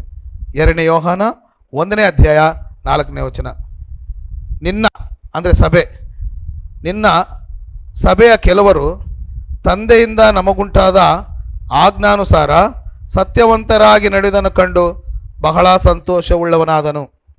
ಯೋಹಾನ್ ಈ ಪತ್ರಿಕೆಯನ್ನು ಬರಿತಾ ಒಂದು ಸಭೆಯಲ್ಲಿರ್ತಕ್ಕಂಥ ವ್ಯಕ್ತಿಗಳು ಸತ್ಯವನ್ನು ಅನುಸರಿಸಿ ನಡೀತಾ ಇದ್ದಾರಂತೆ. ಅವರನ್ನು ಕಂಡು ಯೋಹಾನನು ಹೇಳ್ತಾನೆ, ನನಗೆ ತುಂಬ ಸಂತೋಷವಾಯಿತು. ಅಂದರೆ ಅರ್ಥ ಏನಂತ ಹೇಳಿದ್ರೆ, ಮನುಷ್ಯರು ಸತ್ಯವನ್ನು ಅನುಸರಿಸಿ ನಡೀತಾ ಇದ್ದರೆ ದೇವ್ರಿಗೆ ಏನಾಗುತ್ತೆ? ಸಂತೋಷ ಆಗುತ್ತೆ. ಮನುಷ್ಯರು ಸುಳ್ಳಿನಲ್ಲಿ ಬದುಕ್ತಾ ಇದ್ದರೆ ದೇವರಿಗೆ ದುಃಖ ಆಗುತ್ತೆ ಬದರ್. ಈಗ ನಿಮ್ಮ ಮಕ್ಕಳು ಸರಿಯಾದ ಮಾರ್ಗದಲ್ಲಿ ಇಲ್ಲ ಅಂದರೆ ನಿಮಗೇನಾಗುತ್ತೆ? ತಂದೆ ತಾಯಿಗಳಿಗೆ ಏನಾಗುತ್ತೆ? ದುಃಖ ಆಗುತ್ತೆ. ಯೋಹಾನ್ ಹೇಳ್ತಾನೆ, ನಿನ್ನಲ್ಲಿ ಕೆಲವರು ಸತ್ಯವನ್ನು ಅನುಸರಿಸಿ ನಡೀತಾ ಇರತಕ್ಕಂಥ ಕಾರಣ ನನಗೆ ತುಂಬ ಸಂತೋಷವುಳ್ಳವನಾಗಿದ್ದೇನೆ. ನಾವು ಸತ್ಯವನ್ನು ಅನುಸರಿಸ್ತಾ ಇದ್ದರೆ ಪರಲೋಕದಲ್ಲಿರ್ತಕ್ಕಂಥ ದೇವರಿಗೆ ಏನಾಗುತ್ತೆ ಅಂದರೆ ಸಂತೋಷ ಆಗುತ್ತೆ. ಸತ್ಯವನ್ನು ಅನುಸರಿಸೋದು ದೇವ್ರಿಗೆ ಸಂತೋಷನಾ ಬ್ರದರ್? ಸೊ ಆದ್ದರಿಂದ ಆ 2ನೇ ಯೋಹಾನ 1ನೇ ಅಧ್ಯಾಯ 4ನೇ ವಚನ ಇರೋದು ಒಂದೇ ಅಧ್ಯಾಯ ಇರ್ತದೆ, 4ನೇ ವಚನ. ಆಮೇಲೆ 3ನೇ ಯೋಹಾನ 3-4 ವಚನ. 3ನೇ ಯೋಹಾನ ಅಂದರೆ ಒಂದೇ ಅಧ್ಯಾಯ ಇರುತ್ತೆ. ಸುಮ್ಮನೆ ನೀವು ಒಂದೇ ಅಧ್ಯಾಯ ಅಂತ ಬರ್ಕೊಂಡ್ರು ಪರವಾಗಿಲ್ಲ, ಅಡ್ಡಿ ಇಲ್ಲ. ಇರೋದೇ ಒಂದೇ ಅಧ್ಯಾಯ, ಒಂದು ಚಿಕ್ಕ ಪತ್ರಿಕೆ ಅದು. 1ನೇ ಅಧ್ಯಾಯ 3-4 ವಚನದಲ್ಲಿ ಏನು ಹೇಳ್ತಂದರೆ, ಗಾಯನು ಎಂಬ ವ್ಯಕ್ತಿಗೆ ಈ ಪತ್ರಿಕೆಯನ್ನು ಬರೆಯುತ್ತಾ ಯೋಹಾನ್ ಏನು ತಿಳಿಸ್ತಾನೆ, ಗಾಯನು ಸತ್ಯವನ್ನು ಅನುಸರಿಸಿ ನಡೆಯುವುದನ್ನು ಸಹೋದರರಿಂದ ತಿಳಿದ ಯೋಹಾನನು ಬಹಳ ಸಂತೋಷಪಟ್ಟನು. ಯೋಹಾನು ಯಾರಿಗೆ ಈ ಪತ್ರಿಕೆಯನ್ನು ಬರೀತಾ ಇದ್ದನೋ ಆ ಗಾಯನು ಎಂಬ ವ್ಯಕ್ತಿ ಬಗ್ಗೆ ಕೆಲವು ಸಹೋದರರು ಯೋಹಾನನಿಗೆ ಹೇಳಿದ್ರಂತೆ, ಗಾಯನು ಸತ್ಯವನ್ನು ಅನುಸರಿಸಿ ನಡೀತಾ ಇದ್ದಾರೆ. ಈ ವಿಷಯವನ್ನು ಕೇಳಿ ಯೋಹಾನಿಗೆ ಏನಾಯ್ತಂತೆ? ಸಂತೋಷ ಆಯಿತು. ಅದಕ್ಕೆ ಯೋಹಾನ್ ತಿಳಿಸ್ತಾನೆ, ಸಹೋದರು ಕೆಲವರು ನೀನು ಸತ್ಯವನ್ನು ಅನುಸರಿಸಿ ನಡೀತಾ ಇದ್ದೀ ಎಂಬ ಸುದ್ದಿಯನ್ನು ನಾನು ಕೇಳಿ ನನಗೆ ಬಹಳ ಏನಾಯಿತು? ಸಂತೋಷ ಆಯಿತು. 2ನೇದಾಗಿ, ನನ್ನ ಮಕ್ಕಳು ಸತ್ಯವನ್ನು ಅನುಸರಿಸಿ ನಡೆಯುವರಾಗಿದ್ದಾರೆಂದು ಕೇಳೋದಕ್ಕಿಂತ ಹೆಚ್ಚಾದ ಸಂತೋಷವೂ ಇಲ್ಲ. ಅಂದರೆ ಯೋಹಾನು ಯಾರಿಗೆ ಈ ಸಂದೇಶವನ್ನು ತಿಳಿಸಿದಾನೋ, ಯೋಹಾನ್ ಯಾರಿಗೆ ದೇವರ ವಾಕ್ಯವನ್ನು ಹೇಳಿದಾನೋ ಅವರೆಲ್ಲರೂ ಏನನ್ನು ಅನುಸರಿಸಿ ನಡೀತಾ ಇದ್ದಾರಂತೆ? ಸತ್ಯವನ್ನು ಅನುಸರಿಸಿ ನಡೀತಾ ಇದ್ದಾರೆ. ಇದನ್ನು ಕೇಳಿ ಯೋಹಾನ್ ಹೇಳ್ತಾನೆ, ನೀವು ಸತ್ಯದಲ್ಲಿದ್ದೀರಿ ಎಂಬ ಸುದ್ದಿಗಿಂತ ಹೆಚ್ಚಾದ ಸಂತೋಷ ನನಗೆ. ದೇವ್ರಿಗೆ ಯಾವುದು ಹೆಚ್ಚಾದ ಸಂತೋಷ? ಸತ್ಯದಲ್ಲಿದ್ದರೆ ದೇವರು ಅತಿಯಾಗಿ ಏನು ಮಾಡ್ತಾನೆ? ಸಂತೋಷ ಪಡ್ತಾನೆ. ಅದಕ್ಕಿಂತ ಒಳ್ಳೆ ಸುದ್ದಿ, ಅದಕ್ಕಿಂತ ಹೆಚ್ಚಾದ ಸಂತೋಷ ಬೇರೆ ಯಾವುದಾದ್ರೂ ಇದೆಯಾ ಬದರ್? ಯಾವುದಾದ್ರಿಯಾ? ಯಾವುದಿಲ್ಲ. ಆದ್ದರಿಂದ ನಾವೆಲ್ಲರೂ ದೇವರು ತಿಳಿಸಿದಂಥ ಸಂದೇಶಕ್ಕೆ ಅನುಗುಣವಾಗಿ ಸತ್ಯವನ್ನು ಅನುಸರಿಸ್ತಾ ಇದ್ದರೆ ಸಹೋದರರು ಸಂತೋಷ ಪಡ್ತಾರೆ. ಮೇಲಾಗಿ ಸತ್ಯವನ್ನು ತಿಳಿಸಿದಂಥ ಸತ್ಯ ಸ್ವರೂಪನಾದ ದೇವರು ಕೂಡ ತುಂಬ, ಒಬ್ಬ ವ್ಯಕ್ತಿ ಅಧಿಕವಾಗಿ ಅಥವಾ ಸತ್ಯವನ್ನು ಅನುಸರಿಸ್ತಾ ನಡೀತಾ ಇದ್ದಾನೆ ಅಂತ ಹೇಳಿದ್ರೆ ಅದಕ್ಕಿಂತ ಒಳ್ಳೆ ತುಂಬ ಸಂತೋಷಕರವಾದ ವಿಷಯ ಏನಾದರೂ ಇರ್ತಾ ಬದರ್? ಈಗ ಮಂಗಳೂರಿನಲ್ಲಿ ಇರ್ತಕ್ಕಂಥ ನೀವೆಲ್ಲರೂ ಸತ್ಯದಲ್ಲಿ ಇದ್ದೀರಿ ಎಂಬುದಾಗಿ ನಾನು ಎಲ್ಲೋ ಇದ್ದು ಕೇಳಿದ್ದೆ ಅನ್ಕೊಳ್ರಿ, ಅದಕ್ಕಿಂತ ದೊಡ್ಡ ಸಂತೋಷ ಯಾವುದಿರುತ್ತೆ ಬದರ್? ಅದು ದೊಡ್ಡ ಸಂತೋಷಕರವಾದಂಥ ಸುದ್ದಿ. ಲೋಕದಲ್ಲಿ ಅಡಚಣೆಗಳುಂಟು, ಗೊಂದಲಗಳುಂಟು, ವಿರೋಧಗಳುಂಟು, ಆದರೂ ನಾವು ಏನು ಮಾಡಿಲ್ಲ, ಸತ್ಯವನ್ನು ಅನುಸರಿಸುವುದು ನಿಲ್ಲಿಸಲಿಲ್ಲ. ನಮಗೆ ಎಷ್ಟೇ ಕಷ್ಟ ಬಂದರು, ನಮಗೆ ಎಷ್ಟೇ ತಾಪತ್ರಯ ಬಂದರು, ಹೊಡೆದರು ಬಡಿದರು, ಊರಿನವರೆಲ್ಲ ವಿರೋಧ ಮಾಡಿದರು, ಜನರೆಲ್ಲ ನಮಗೆ ಅಡ್ಡಿಯಾಗಿ ನಿಂತ್ಕೊಂಡ್ರು, ನಾವು ಸತ್ಯವನ್ನು ಅನುಸರಿಸಿ ನಡೀತೇವೆ. ಅದನ್ನು ನೋಡಿ ದೇವರು ಏನು ಮಾಡ್ತಾನೆ? ಬಹಳ ಸಂತೋಷವುಳ್ಳವನು ಆಗಿರ್ತಾನೆ. ಆದ್ದರಿಂದ ದೇವರ ಬಯಕೆ ಇಷ್ಟೇ, ನಾವೆಲ್ಲೇ ಇದ್ದರೂ ಸತ್ಯವನ್ನು ಪ್ರೀತಿಸಿ, ಸತ್ಯವನ್ನು ಅವಲಂಬಿಸಿ ಪ್ರೀತಿಸಿ ನಡು. ಸತ್ಯವನ್ನು ಪ್ರೀತಿಸುವನಾಗಿರು, ಸುಳ್ಳನ್ನು ಪ್ರೀತಿಸಬೇಡ. ಸುಳ್ಳಿನಲ್ಲಿ ಆನಂದ ಪಡ್ತಾ ಇದ್ರೆ ನಿನಗೆ ದೇವರ ಕೋಪ, ದೇವರ ರೌದ್ರಗಳು ಕಾದಿವೆ. ಸುಳ್ಳು ಸಿಹಿಯಾಗಿರ್ಬೋದು, ಪ್ರಸ್ತುತ ಸುಳ್ಳು ಸಿಹಿಯಾಗಿರ್ಬೋದು, ಆದರೆ ಅದರ ಅಂತ್ಯ ಏನಾಗಿರ್ತಂದರೆ ಅದರಂಥ ಕಹಿಯಾಗಿ ಇರುತ್ತೆ. ಸೊ ಗಾಡ್ಸ್ ವಾಂಟ್ಸ್, ದೇವರು ಏನು ಬಯಸ್ತದಂದರೆ ಎಲ್ಲ ಮನುಷ್ಯರು ಸತ್ಯವನ್ನು ಅನುಸರಿಸಿ ನಡೀಬೇಕು. ಹಾಗಾದರೆ ಸತ್ಯ ಅಂದರೆ ಏನು? ನೆಕ್ಸ್ಟ್ ಕ್ವಶನ್ ಏನು ಹಾಕ್ಕೊತೀರಂದರೆ ಸತ್ಯ ಅಂದರೆ ಏನು ಅಂತ ಹಾಕ್ಕೊಳ್ಳಿ ಕ್ವಶನ್. ದೇವರು ಎಲ್ಲ ಮನುಷ್ಯರು ಸತ್ಯವನ್ನು ಅನುಸರಿಸಿ ನಡಿಬೇಕೆಂಬುದಾಗಿ ಹೇಳ್ತಾನೆ. ಹಾಗಾದರೆ ಸತ್ಯ ಅಂದರೆ ಏನು? ಸತ್ಯ ಅಂದರೆ ಏನು ಅಂತ ಹೇಳಿದ್ರೆ ಯೋಹಾನು ಬರೆದ ಸುವಾರ್ತೆ 17ನೇ ಅಧ್ಯಾಯ 17ನೇ ವಚನದಲ್ಲಿ ಹೇಳ್ತಾನೆ, ನಿನ್ನ ವಾಕ್ಯವೇ ಸತ್ಯ. ಯೋಹಾನ, ನಿನ್ನ ವಾಕ್ಯವೇ, ಕರ್ತನಾದ ಯೇಸು ಕ್ರಿಸ್ತ ಹೇಳ್ತಾನೆ, ನಿನ್ನ ವಾಕ್ಯವೇ ಸತ್ಯ.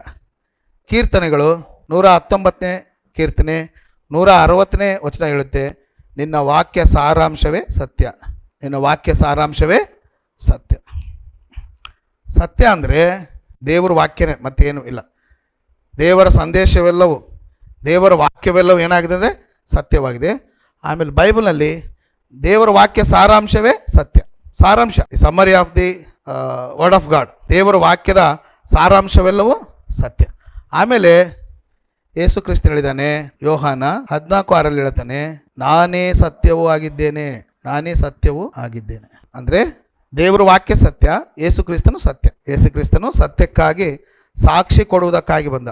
ಯೋಹಾನು ಬರೆದ ಸುವಾರ್ತೆ 18ನೇ ಅಧ್ಯಾಯ 38ನೇ ವಚನ. ಯೋಹಾನು ಬರೆದ ಸುವಾರ್ತೆ 18ನೇ ಅಧ್ಯಾಯ 38ನೇ ವಚನ. ಆಮೇಲೆ ಪ್ರಕಟಣೆ ಪುಸ್ತಕ 1ನೇ ಅಧ್ಯಾಯ 5ನೇ ವಚನ. ಪ್ರಕಟಣೆ 1ನೇ ಅಧ್ಯಾಯ 5ನೇ ವಚನ. ಯೇಸು ಕ್ರಿಸ್ತನು ಸತ್ಯವನ್ನು ಕುರಿತು ಸಾಕ್ಷಿ ಕೊಡುವುದಕ್ಕಾಗಿ ಹುಟ್ಟಿದಂಥವನು. ಪಿಲಾತನಿಗೆ ಈ ಮಾತು ಹೇಳ್ತಾನೆ, ಸತ್ಯಕ್ಕಾಗಿ ಸಾಕ್ಷಿ ಕೊಡುವುದಕ್ಕಾಗಿ ನಾನು ಬಂದಿದ್ದೇನೆ. ಯೋಹಾನ್ ಹೇಳ್ತಾನೆ, ಯೇಸು ಕ್ರಿಸ್ತನನ್ನು ಕುರಿತು ನಂಬತಕ್ಕ ಸಾಕ್ಷಿ. ಯಾರು? ಯೇಸು ಕ್ರಿಸ್ತನು ನಂಬತಕ್ಕ ಸಾಕ್ಷಿ. ಆದ್ದರಿಂದ ಯೇಸು ಕ್ರಿಸ್ತನು ಸತ್ಯನಾ? ಸತ್ಯ. ಅದಕ್ಕೆ ನಾನೇ ಮಾರ್ಗವು, ನಾನೇ ಜೀವವು, ನಾನೇ ಸತ್ಯವೂ ಆಗಿದ್ದೇನೆ. ಆದ್ದರಿಂದ ದೇವರ ವಾಕ್ಯ ಸತ್ಯ, ದೇವರಿಂದ ಕಳಿಸಲ್ಪಟ್ಟಂಥ ದೇವಕುಮಾರನಾದ ಯೇಸು ಕ್ರಿಸ್ತನಾಗಿದ್ದಾನೆ, ಸತ್ಯವಾಗಿದ್ದಾನೆ. ಅಂದರೆ ಯೇಸು ಕ್ರಿಸ್ತನನ್ನು ಅನುಸರಿಸುತ್ತಾ ಆತನ ವಾಕ್ಯವನ್ನು ಅನುಸರಿಸುವುದೇ ಸತ್ಯದಲ್ಲಿರೋದು. ಸತ್ಯ ಅಂದರೆ ಯೇಸು ಕ್ರಿಸ್ತನು ಸತ್ಯ, ಆತನ ವಾಕ್ಯವು ಸತ್ಯ. ಅಂದರೆ ಕ್ರಿಸ್ತನನ್ನು ಅನುಸರಿಸುತ್ತಾ ಆತನ ವಾಕ್ಯವನ್ನು ಅನುಸರಿಸುತ್ತಾ ಇದ್ದರೆ ನಾವು ಎದರಲ್ಲಿದ್ದೀವಿ ಅಂತ ಅರ್ಥ? ಸತ್ಯದಲ್ಲಿ ಇದೆ. ಸತ್ಯದಲ್ಲಿ ಇದ್ದೀವಿ ಅಂದರೆ ವಾಕ್ಯವನ್ನು ಅನುಸರಿಸಬೇಕು, ಯೇಸು ಕ್ರಿಸ್ತನನ್ನು ಅನುಸರಿಸಬೇಕು. ಯೇಸು ಕ್ರಿಸ್ತ ನಮಗೇನು ದಾರಿ ತೋರಿಸಿದನೋ, ಯೇಸು ಕ್ರಿಸ್ತ ನಮಗೇನು ತೋರಿಸಿದನೋ ಅದನ್ನು ನಾವೇನು ಮಾಡಬೇಕಂದ್ರೆ ಅನುಸರಿಸುತ್ತಾ ನಡಿಬೇಕು. ಆದ್ದರಿಂದ ಪ್ರಪಂಚದಲ್ಲಿ ಸುಳ್ಳು ಇದೆ, ಸತ್ಯನೂ ಇದೆ. ಹೌದಾ ಬದ? ಸುಳ್ಳು ಇದ್ದ ಕಡೆ ಏನು, ಸತ್ಯ ಇದ್ದ ಕಡೆ ಏನಿರುತ್ತೆ? ಸುಳ್ಳು ಇರುತ್ತೆ. ಸತ್ಯ ಇರ್ಬೇಕಾರೆ ಇದಕ್ಕೆ ಆಪೋಸಿಟ್ ಏನಿರುತ್ತೆ ಬದ? ಸುಳ್ಳು ಇರುತ್ತಾ? ಕೃಪೆ, ದೇವ್ರ ಕೃಪೆ ಎಲ್ಲಿರುತ್ತೋ ಅಲ್ಲಿ ಪಾಪ ಕೂಡ ಇರುತ್ತೆ. ಹೌದಾ ಬದ? ಸತ್ಯ ಇದ್ದರೆ ಸುಳ್ಳು ಇರುತ್ತೆ, ದೇವ್ರ ಕೃಪೆ ಎಲ್ಲಿರುತ್ತೋ ಅಲ್ಲಿ ಪಾಪ ಕೂಡ ಇರುತ್ತೆ. ಆದ್ದರಿಂದ ವಿಚ್ ಒನ್ ಯುವರ್ ಚಾಯ್ಸ್? ನಿನಗೇನು ಸತ್ಯ ಬೇಕಾ, ಸುಳ್ಳು ಬೇಕಾ? ನಿನಗೆ ದೇವ್ರ ಕೃಪೆ ಬೇಕಾ, ಪಾಪದಲ್ಲಿರ್ತೀಯ? ಸೊ ಚಾಯ್ಸ್ ಯಾವ್ರ ಕೈಯಲ್ಲಿದೆ? ನಮ್ಮ ಕೈಲಿದೆ.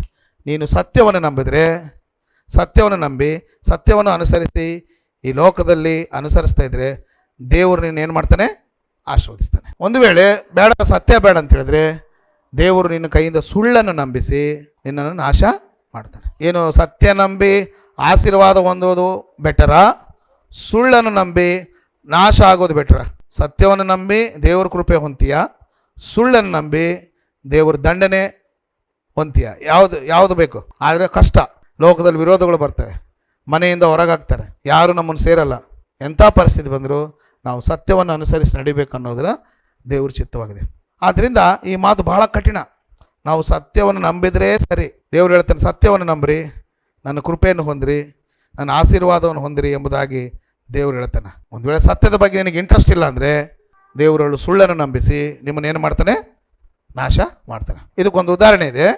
ಅರಸರ ಪುಸ್ತಕ, 1ನೇ ಅರಸರ ಪುಸ್ತಕ, ಹಳೆ ಒಡಂಬಡಿಕೆಯಲ್ಲಿ 1ನೇ ಅರಸರು 22ನೇ ಅಧ್ಯಾಯ 1ರಿಂದ 35 ವಚನ ನೋಡಿದರೆ, 1ರಿಂದ 35 ವಚನ ನೋಡಿದರೆ ಅಹಾಬ ಯೆಜಬೇಲಳ ದೃಷ್ಟಾಂತ ಅಲ್ಲಿ ಬರೆಯಲ್ಪಟ್ಟಿದೆ.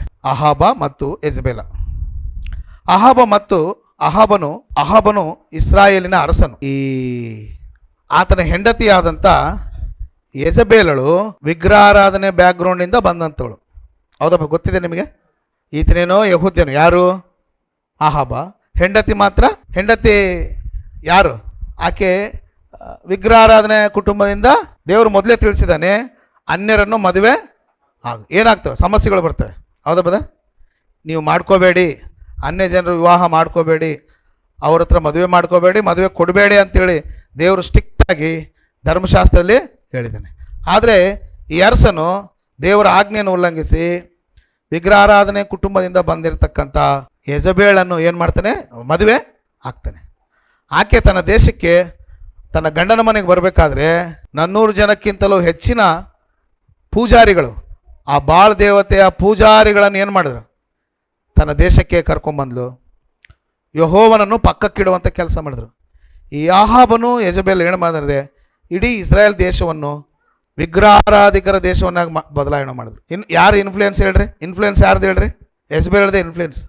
ಆಕೆ ಪ್ರಭಾವ, ಒಂದು ಹೆಣ್ಣು ಮಕ್ಕಳ ಪ್ರಭಾವ ಹೆಂಗಿರುತ್ತಂದರೆ, ಒಂದು ಒಂದು ದೇಶನೇ ಏನಾಯ್ತಂದ್ರೆ ವಿಗ್ರಹಾರಾಧಿಕರ ದೇಶ ಆಯಿತು. ಅಹಾಬಳಿಗೆ ತಪ್ಪಾಗಿ ಗೈಡ್ ಮಾಡಿ ಅಹಾಬನಿಗೆ ಈ ಯೆಜಬೇಲಳು ಎಲ್ಲ ಮನುಷ್ಯರು ಯೆಹೋವನನ್ನು ಬಿಟ್ಟು ಬಾಳ್ ದೇವರನ್ನು ಆರಾಧಿಸುವಂತೆ ಮಾಡಿದರು. ಆಕೆ ಬಂದು ಏನು ಹೇಳಿದ್ಲಂದರೆ, ಯೆಹೋವನನ್ನು ಪಕ್ಕಕ್ಕಿಡ್ರಿ, ಬಾಳ್ ದೇವನನ್ನು ಆರಾಧಿಸ್ರಿ. ಪ್ಯಾಗನ್ ಗಾಡ್. ಯೆಹೋವನನ್ನು ಏನು ಮಾಡ್ರಿ? ಪಕ್ಕಕ್ಕಿಡ್ರಿ. ಬಾಳ್ ದೇವನನ್ನು, ಪ್ಯಾಗನ್ ಗಾಡ್, ಅಸತ್ಯ ದೇವರನ್ನ ಆರಾಧನೆ ಮಾಡಿ ಅಂತೇಳಿ ಇಸ್ರಾಯೇಲ್ ದೇಶವನ್ನೆಲ್ಲ ಕೂಡ ವಿಗ್ರಹಗಳ ದೇಶಗಳನ್ನಾಗಿ ಮಾಡಿದೆ. ಕಾಮನ್ ಆಗಿ ಇಸ್ರಾಯೇಲ್ ದೇಶದಲ್ಲಿ ಯಾರು ವಿಗ್ರಹ ಆರಾಧನೆ ಮಾಡಲ್ಲ. ಈಕೆ ಬಂದ ಮೇಲೆ ದೇಶದಲ್ಲಿ ಇಸ್ರಾಯೇಲ್ ದೇಶದ ಚರಿತ್ರೆ, ಇಸ್ರಾಯೇಲ್ ದೇಶದಲ್ಲಿ ಇರ್ತಕ್ಕಂಥ ಪರಿಸ್ಥಿತಿಗಳೆಲ್ಲ ಏನಾದವು. ಆಗ ಇದನ್ನೆಲ್ಲ ದೇವರು ನೋಡ್ತಾ ಇದ್ದ. ಅವ್ರಿಗೆ ಬುದ್ಧಿ ಬರಲೆಂಬುದಾಗಿ ಏಲಿಯನ ಮೂಲಕ 3 ವರ್ಷ 6 ತಿಂಗಳು ಆ ದೇಶಕ್ಕೆ ಏನು ಕೊಡಲಿಲ್ಲ, ಮಳೆ ಬರಲಿಲ್ಲ. ನೆನಪಿದೆ ಬದರ್? 3 ವರ್ಷ 6 ತಿಂಗಳು ಏನು ಕೊಡಲಿಲ್ಲ, ಮಳೆ ಕೊಡಲಿಲ್ಲ. ಆಮೇಲೆ ಏಲಿಯನು ಪ್ರಾರ್ಥನೆ ಮಾಡಿದಾಗ ಆ ದೇಶಕ್ಕೆ ಏನಾಯ್ತಂದರೆ ಮಳೆ ಬಂತು ಎಂಬುದಾಗಿ ನಾವು ನೋಡ್ತೀವಿ. ಈ ಒಂದು ಅಹಾಬನಿಗೆ 3 ಜನ ಮಕ್ಕಳು, 2 ಗಂಡು ಮಕ್ಕಳು, 1 ಹೆಣ್ಣು ಮಗಳು. ಆ ಗಂಡು ಮಕ್ಕಳ ಹೆಸರು ಅಂದರೆ ಅಹಜ್ಯನು, ಯೆಹೋರಾಮನು, ಅತಲ್ಯ. ಅಹಾಬ ಮತ್ತು ಯೆಜಬೇಲ್ ಹುಟ್ಟಿದಂಥ ಮಕ್ಕಳು 3 ಜನ, 2 ಗಂಡು ಮಕ್ಕಳು ಅಹಜ್ಯ, ಯೆಹೋರಾಮ, 1 ಹೆಣ್ಣು ಮಗಳು ಅತಲ್ಯ. ಇವರಿಗೇನೋ ಯಹೂದ್ಯರ ಹೆಸರೇ ಇಟ್ಟಿದ್ದಾನೆ. ಯಹೂದ್ಯರ ಹೆಸರು ಅಂದರೆ ಯಹೂದ್ಯರ ದೇವರ ಹೆಸರು ಬರುವಂತೆ ಅವರಿಗೆ ಒಳ್ಳೆಯ ನಾಮಕರಣ ಮಾಡಿದ್ದಾನೆ. ಅಹಜ್ಯನು ಅಂದರೆ ಯೆಹೋವನು ಎತ್ತಿ ಹಿಡಿದುಕೊಳ್ಳುವನೆಂದ ಅರ್ಥ. ಯೆಹೋರಾಮನು ಅಂದರೆ ಯೆಹೋವನು ಉನ್ನತನು. ಅತಲ್ಯ ಅಂದರೆ ಯೆಹೋವನು ಶಕ್ತಿವಂತನು. ಹೆಸರೇನು ಚೆನ್ನಾಗಿಟ್ಟಿದ್ದಾನೆ, ಆದರೆ ಈ ದೇಶವೆಲ್ಲ ವಿಗ್ರಹ ಆರಾಧನೆ ದೇಶವಾಗಿ ಕನ್ವರ್ಟ್ ಮಾಡೋದ್ರಲ್ಲಿ ಈ ಗಂಡ ಹೆಂಡತಿರದೆ ಕೈವಾಡ. ಇಂತಹ ಸಮಯದಲ್ಲಿ ಅಹಾಬನಿಗೆ ದೇವರು ಪ್ರವಾದಿಗಳನ್ನು ಕಳಿಸಿ ಸತ್ಯವನ್ನು ತಿಳಿಸಿದ. ಸತ್ಯವನ್ನು ಏನು ಮಾಡ್ದ? ಏಲಿಯ ಅಂತ ಪ್ರವಾದಿಗಳು, ಓಬದ್ಯ ಎಂಬಂಥ ಪ್ರವಾದಿಗಳು, ಆಗಿನ ಕಾಲದಲ್ಲಿ ಇರ್ತಕ್ಕಂಥ ಪ್ರವಾದಿಗಳನ್ನೆಲ್ಲ ಯಾರು ಕಳಿಸಿದ್ರು? ದೇವರು ಕಳಿಸಿ ಅಹಾಬನಿಗೆ ಸತ್ಯವನ್ನು ತಿಳಿಸುವಂತೆ ಆ ವಿಗ್ರಹಗಳನ್ನು ಪಕ್ಕಕ್ಕಿಟ್ಟು ಸತ್ಯದೇವರನ್ನು ಆಶ್ರಯಿಸುವಂತೆ ಕರೆ ಕೊಟ್ಟನು. ಯಾರು? ದೇವರು. ನಂಬಿದ್ನ? ಅಹಾಬನ್ ನಂಬಲಿಲ್ಲ. ಏನಾಯ್ತು ಅಂತ ಹೇಳಿದ್ರೆ ಅರಸರ ಪುಸ್ತಕ ನೋಡ್ರಿ, 2ನೇ ಅರಸರು, 1ನೇ ಅರಸರು 22ನೇ ಅಧ್ಯಾಯ, ಇಲ್ಲಿ ಬರ್ತಿದ್ದಲ್ಲ ಇದು 1ನೇ ಅರಸನು 22 1ನೇ ವಚನ ಓದಿ ಬದರ್. 1ನೇ ಅರಸರ ಪುಸ್ತಕ 22ನೇ ಅಧ್ಯಾಯ 1ನೇ ವಚನ ಓದಿ ಬದರ್. 3 ವರ್ಷಗಳವರೆಗೆ ಇಸ್ರಾಯೇಲರಿಗೂ ಆರಾಮ್ಯರಿಗೂ ಯುದ್ಧ ನಡೆಯಲಿಲ್ಲ. ನೋಡಿ, ಇಸ್ರಾಯೇಲರಿಗೂ ಆಮೇಲೆ ಆರಾಮ್ಯರಿಗೂ 3 ವರ್ಷ ಏನು ಯುದ್ಧ ನಡೀಲ್ಲ. ಆಗಿನ ಕಾಲದಲ್ಲಿ ಧರ್ಮದ ಯುದ್ಧಗಳು ನಡೀತಾ ಇದ್ದು. ಹೌದು, ಯುದ್ಧ ಕಾಮನ್ ತಾನೆ. ಯಾವುದೋ ಒಂದು ಪೀರಿಯಡ್ನಲ್ಲಿ ಇಸ್ರಾಯೇಲರಿಗೂ ಈ ಆರಾಮರಿಗೂ 3 ವರ್ಷ ಏನು ನಡೀಲಿಲ್ಲ, ಎಲ್ಲವೂ ಸಮಾಧಾನಕರವಾಗಿತ್ತು. ಏನು ಯುದ್ಧಗಳ ಪ್ರಶ್ನೆನೇ ಇಲ್ಲ. ಎಷ್ಟು ವರ್ಷ? 3 ವರ್ಷ. ಆಮೇಲೆ ಏನು ನಡೀತು ನೋಡ್ರಿ, ಓದಿ ಬಂದ್ರೆ. 3ನೆಯ ವರ್ಷದಲ್ಲಿ ಯೆಹೂದ್ಯರ ಅರಸನಾದ ಯೆಹೋಷಾಫಾಟನು ಇಸ್ರಾಯೇಲರ ಅರಸರ ಬಳಿಗೆ ಬಂದನು. ಆಗ ಇಸ್ರಾಯೇಲ ಅರಸನು ತನ್ನ ಸೇವಕರಿಗೆ, ಗಿಲ್ಯಾದಿನ ರಾಮೋತ್ ಪಟ್ಟಣವು ನಮ್ಮದೆಂದು ನಿಮಗೆ ಗೊತ್ತುಂಟಲ್ಲ. ಅದನ್ನು ಇಷ್ಟರವರೆಗೂ ಆರಾಮ್ಯರ ಅರಸನಿಂದ ತಿರುಗಿ ತೆಗೆದುಕೊಳ್ಳದೆ ಸುಮ್ಮನೆ ಕೂತಿರುತ್ತೇವೆ ಎಂದು ಹೇಳಿ ಯೆಹೋಷಾಫಾಟನನ್ನು ಯುದ್ಧ ಮಾಡುವುದಕ್ಕಾಗಿ ನೀನು ನಮ್ಮ ಜೊತೆಯಲ್ಲಿ ರಾಮೋತ್ ಗಿಲ್ಯಾದಿಗೆ ಬರುತ್ತೀಯೋ ಎಂದು ಕೇಳಲು ಅವನು, ನಾನು, ನೀನು, ನನ್ನ ಜನರು ನಿನ್ನ ಜನರು, ನನ್ನ ಕುದುರೆಗಳು ನಿನ್ನ ಕುದುರೆಗಳು ಒಂದೇ ಅಲ್ಲವೋ ಎಂದು ಉತ್ತರ ಕೊಟ್ಟು, ಯೆಹೋವನ ಸನ್ನಿಧಿಯಲ್ಲಿ ಈಗ ವಿಚಾರಿಸು ಎಂದು ಇಸ್ರಾಯೇಲರ ಅರಸನನ್ನು ಬೇಡಿಕೊಂಡನು. ಆಗ ಇಸ್ರಾಯೇಲರ ಅರಸನು ತನ್ನ ರಾಜ್ಯದಲ್ಲಿದ್ದ ಸುಮಾರು 100 ಮಂದಿ ಪ್ರವಾದಿಗಳನ್ನು ಕೂಡಿಸಿ ಅವರನ್ನು, ನಾನು ರಾಮೋತ್ ಗಿಲ್ಯಾದಿನ ಮೇಲೆ ಯುದ್ಧಕ್ಕಾಗಿ ಹೋಗಬಹುದೋ ಬಾರದೋ ಎಂದು ಕೇಳಲು ಅವರು, ಹೋಗಬಹುದು, ಕರ್ತನು ಅದನ್ನು ಅರಸನ ಕೈಗೆ ಒಪ್ಪಿಸುವನು ಅಂದರು. ಆದರೆ ಯೆಹೋಷಾಫಾಟನು ಇಸ್ರಾಯೇಲರ ಅರಸನನ್ನು, ಯೆಹೋವನ ಪ್ರವಾದಿಗಳಲ್ಲಿ ಇವರ ಹೊರತಾಗಿ ನಾವು ವಿಚಾರಿಸಬಹುದಾದ ಬೇರೆ ಪ್ರವಾದಿ ಇರುವುದಿಲ್ಲವೋ ಎಂದು ಕೇಳಲು ಅವನು, ನಮಗೋಸ್ಕರ ಯೆಹೋವನ ಸನ್ನಿಧಿಯಲ್ಲಿ ವಿಚಾರಿಸಬಲ್ಲವನಾದ ಇನ್ನೊಬ್ಬ ಪ್ರವಾದಿ ಇರುತ್ತಾನೆ. ಅವನು ಇಮ್ಲನ ಮಗನಾದ ಮೀಕಾಯೇಹು ಎಂಬವನು. ಆದರೆ ನಾನು ಅವನನ್ನು ಹಗೆ ಮಾಡುತ್ತೇನೆ. ಅವನು ನನ್ನನ್ನು ಕುರಿತು ಯಾವಾಗಲೂ ಶುಭವನ್ನಲ್ಲ ಅಶುಭವನ್ನೇ ಮುಂತಿಳಿಸುತ್ತಾನೆ ಎಂದು ಉತ್ತರ ಕೊಟ್ಟನು. ರೈಟ್. ಇಲ್ಲಿ ರಾಮೋತ್ ಗಿಲಾದ್ ಎಂಬ ಪಟ್ಟಣದ ಬಗ್ಗೆ ವಿಚಾರ ನಡೀತು. ರಾಮೋತ್ ಗಿಲಾದ್ ಅದು ಇಸ್ರಾಯೇಲರ ಪಟ್ಟಣ ಅಂತೆ. ಅದು ಯಾರ ವಶದಲ್ಲಿದೆ? ಈಗ ಆರಾಮರ ವಶದಲ್ಲಿ ಇದೆ. ಅಂದರೆ ಈ ಕಾಶ್ಮೀರ ಇದೆ ನೋಡ್ರಿ, ಕಾಶ್ಮೀರ ಬಗ್ಗೆ ಜಗಳ ಇರ್ತದೆ. ಪಾಕಿಸ್ತಾನಕ್ಕೂ ಇಂಡಿಯಾಗೂ ನಮಗಿರ್ತಕ್ಕಂಥ ಪ್ರಧಾನವಾದ ಸಮಸ್ಯೆ ಏನು ಬದ? ಆ ಕಾಶ್ಮೀರದೇ. ಅವ್ರಿಗೂ ನಮ್ಗೆ ಆಗಿ ಬರಲ್ಲ. ಯಾಕೆ ಹೇಳ್ರಿ? ಪಾಕಿಸ್ತಾನಕ್ಕೂ ನಮ್ಗೆ ಬಿಕಾಸ್ ಆಫ್ ಆ ಕಾಶ್ಮೀರ ಸಲುವಾಗಿ.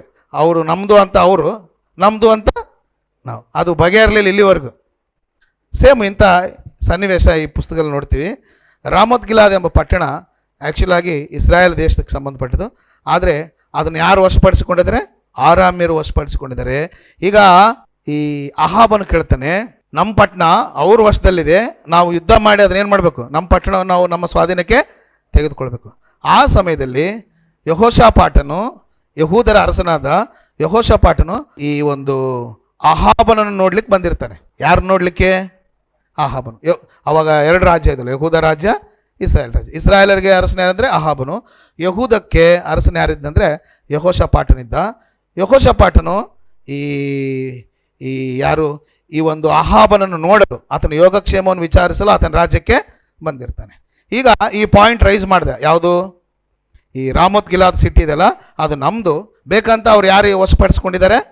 ಅವರ ಅಧೀನದಲ್ಲಿದೆ. ನಾವು ಅದನ್ನು ಯುದ್ಧ ಮಾಡಿ ಅದನ್ನೇನು ಮಾಡ್ಕೊಳ್ಳೋಣ? ಬಿಡಿಸ್ಕೊಳ್ಳೋಣ ಅಂತ ಎಲ್ಲರನ್ನೂ ಕೇಳಿದ. ಎಲ್ಲರನ್ನೂ ಕೇಳಿ ತನ್ನನ್ನು ನೋಡಲು ಬಂದಂಥ ಯೆಹೋಷಾಫಾಟನಿಗೆ ಕೇಳ್ತೀನಿ, ನಾನು ಯುದ್ಧಕ್ಕೆ ಹೋಗ್ತೀನಿ, ನೀನು ಬರ್ತೀಯಾ? ನನಗೆ ಯುದ್ಧದಲ್ಲಿ ಸಹಾಯ ಮಾಡ್ತೀಯ ಎಂಬುದಾಗಿ ಕೇಳಿದಾಗ ಯೆಹೋಷಾಫಾಟನು ಹೇಳ್ತಾನೆ, ನಾನು ನಿನ್ನವನು, ನನ್ನ ಕುದುರೆಗಳು ಕೂಡ ನಿನ್ನವೇ, ನಾನು ಆರಾಮಾಗಿ ಬಂದು ನಿನಗೆ ಯುದ್ಧದಲ್ಲಿ ಏನು ಮಾಡ್ತೀನಿ? ಸಹಾಯ ಮಾಡ್ತೀನಿ ಎಂಬುದಾಗಿ ಹೇಳಿದೆ.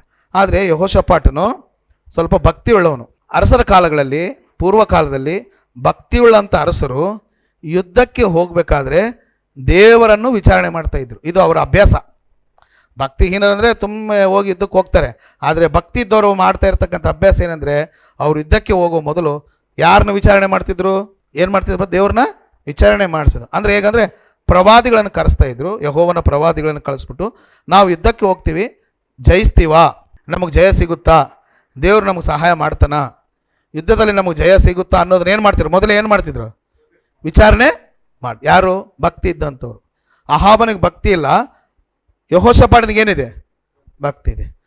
ದೇವ್ರ ಹತ್ರ ವಿಚಾರಣೆ ಮಾಡೋಣ ಅಂತ ಹೇಳಿದ್ಕೊಳ್ಳೆ, ಅವನ ಯೆಜ್ಬೇಲಳ ಪ್ರವಾದಿಗಳಿರ್ತಾರೆ, ಡೂಪ್ಲಿಕೇಟ್ ಪ್ರವಾದಿಗಳು. ಎಷ್ಟು ಜನ? 400 ಮಂದಿ ಪ್ರವಾದಿಗಳಿರ್ತಾರೆ. ಅವರೆಲ್ಲ ಯೆಹೋವನ ಪ್ರವಾದಿಗಳೆಲ್ಲ. ಅವರು ಭಾಳ ವಿಗ್ರಹಾರಾಧಿಕರ ಪ್ರವಾದಿಗಳು. ಅವರು ವೇಷ ಭೂಷಣ ನೋಡಿದ್ರೆ ಒಂಥರ ಪ್ರವಾದಿಗಳ ಥರನೇ ಕಾಣ್ತಾರೆ, ಆದರೆ ಅವರು ಸುಳ್ಳು ಪ್ರವಾದಿಕರು. ಯಾವ ಪ್ರವಾದಿಗಳು ಬರ್ತಾರೆ? ಅವರು ಅವ್ರನ್ನ ಕರೆಸ್ತಾನೆ.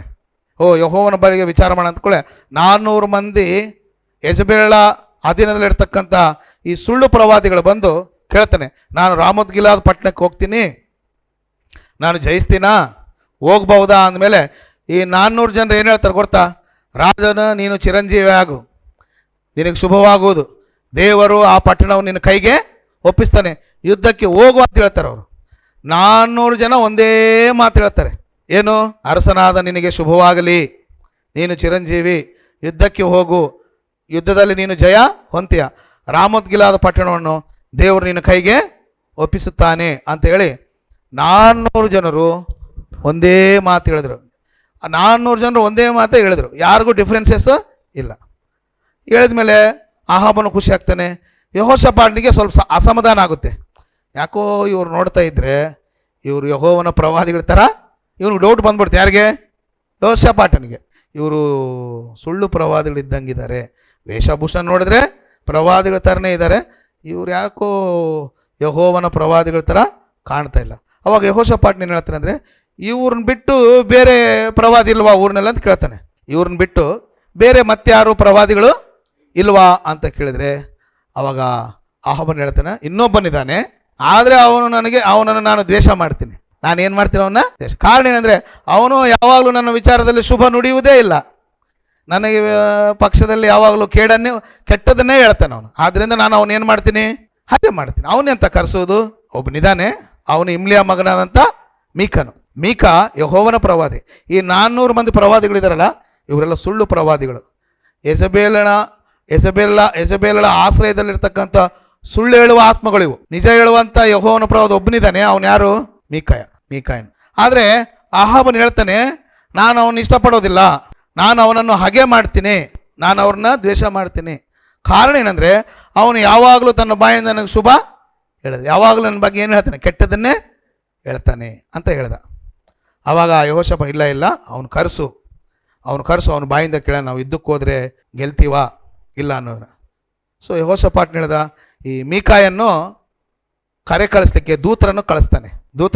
ಕೆಳಗಡೆ ಓದಿ ಬದರಿ. ಹಾಂ ಹಾಂ ಹಾಂ ಹಾಂ ಹಾಂ ಹಾಂ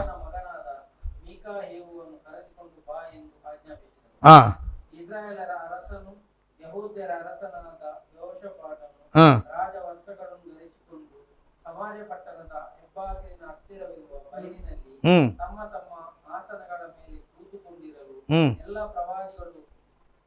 ಮುಂದೆ ಪರವಶರಾಗಿ ಮಾತನಾಡುತ್ತಾ ಇದ್ದರು.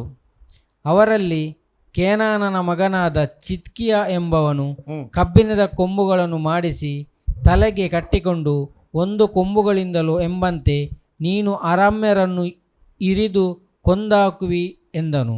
ರೈಟ್. ಆ ಮೀಕಾಯನನ್ನು ಕರ್ಕೊಂಡು ಬಾ ಅಂತೇಳಿ ಒಬ್ಬ ವ್ಯಕ್ತಿ ಕಂಚುಕಿಯನ್ನು ಕಳಿಸ್ತಾರೆ. ಅವನೆಲ್ಲೋ ಇರ್ತಾನೆ, ಅವನು ಕರ್ಕೊಂಡು ಬರ್ತಾರೆ. ಎಲ್ಲರೂ ತಮ್ಮ ತಮ್ಮ ಆಸನಗಳಲ್ಲಿ ಶೋಮ್ರೋನ್ ಬಳಿಯಲ್ಲಿ ಕೂತ್ಕೊಂಡಿದ್ದಾರೆ. ಈಗ ಮೀಕಾಯನ ಬರ್ತಾನೆ. ಆ ಮೀಕಾಯನಿಗೆ ಮುಂಚೆ ಇನ್ನೊಬ್ಬನು ಡೂಪ್ಲಿಕೇಟ್ ಪ್ರಾಫಿಟ್ ಅಲ್ಲಿ ಇರ್ತಾನೆ. ಅವನ ಹೆಸರು ಅಂದರೆ ಚಿದ್ಕೀಯ. ಹೌದಾ ಬದರ್?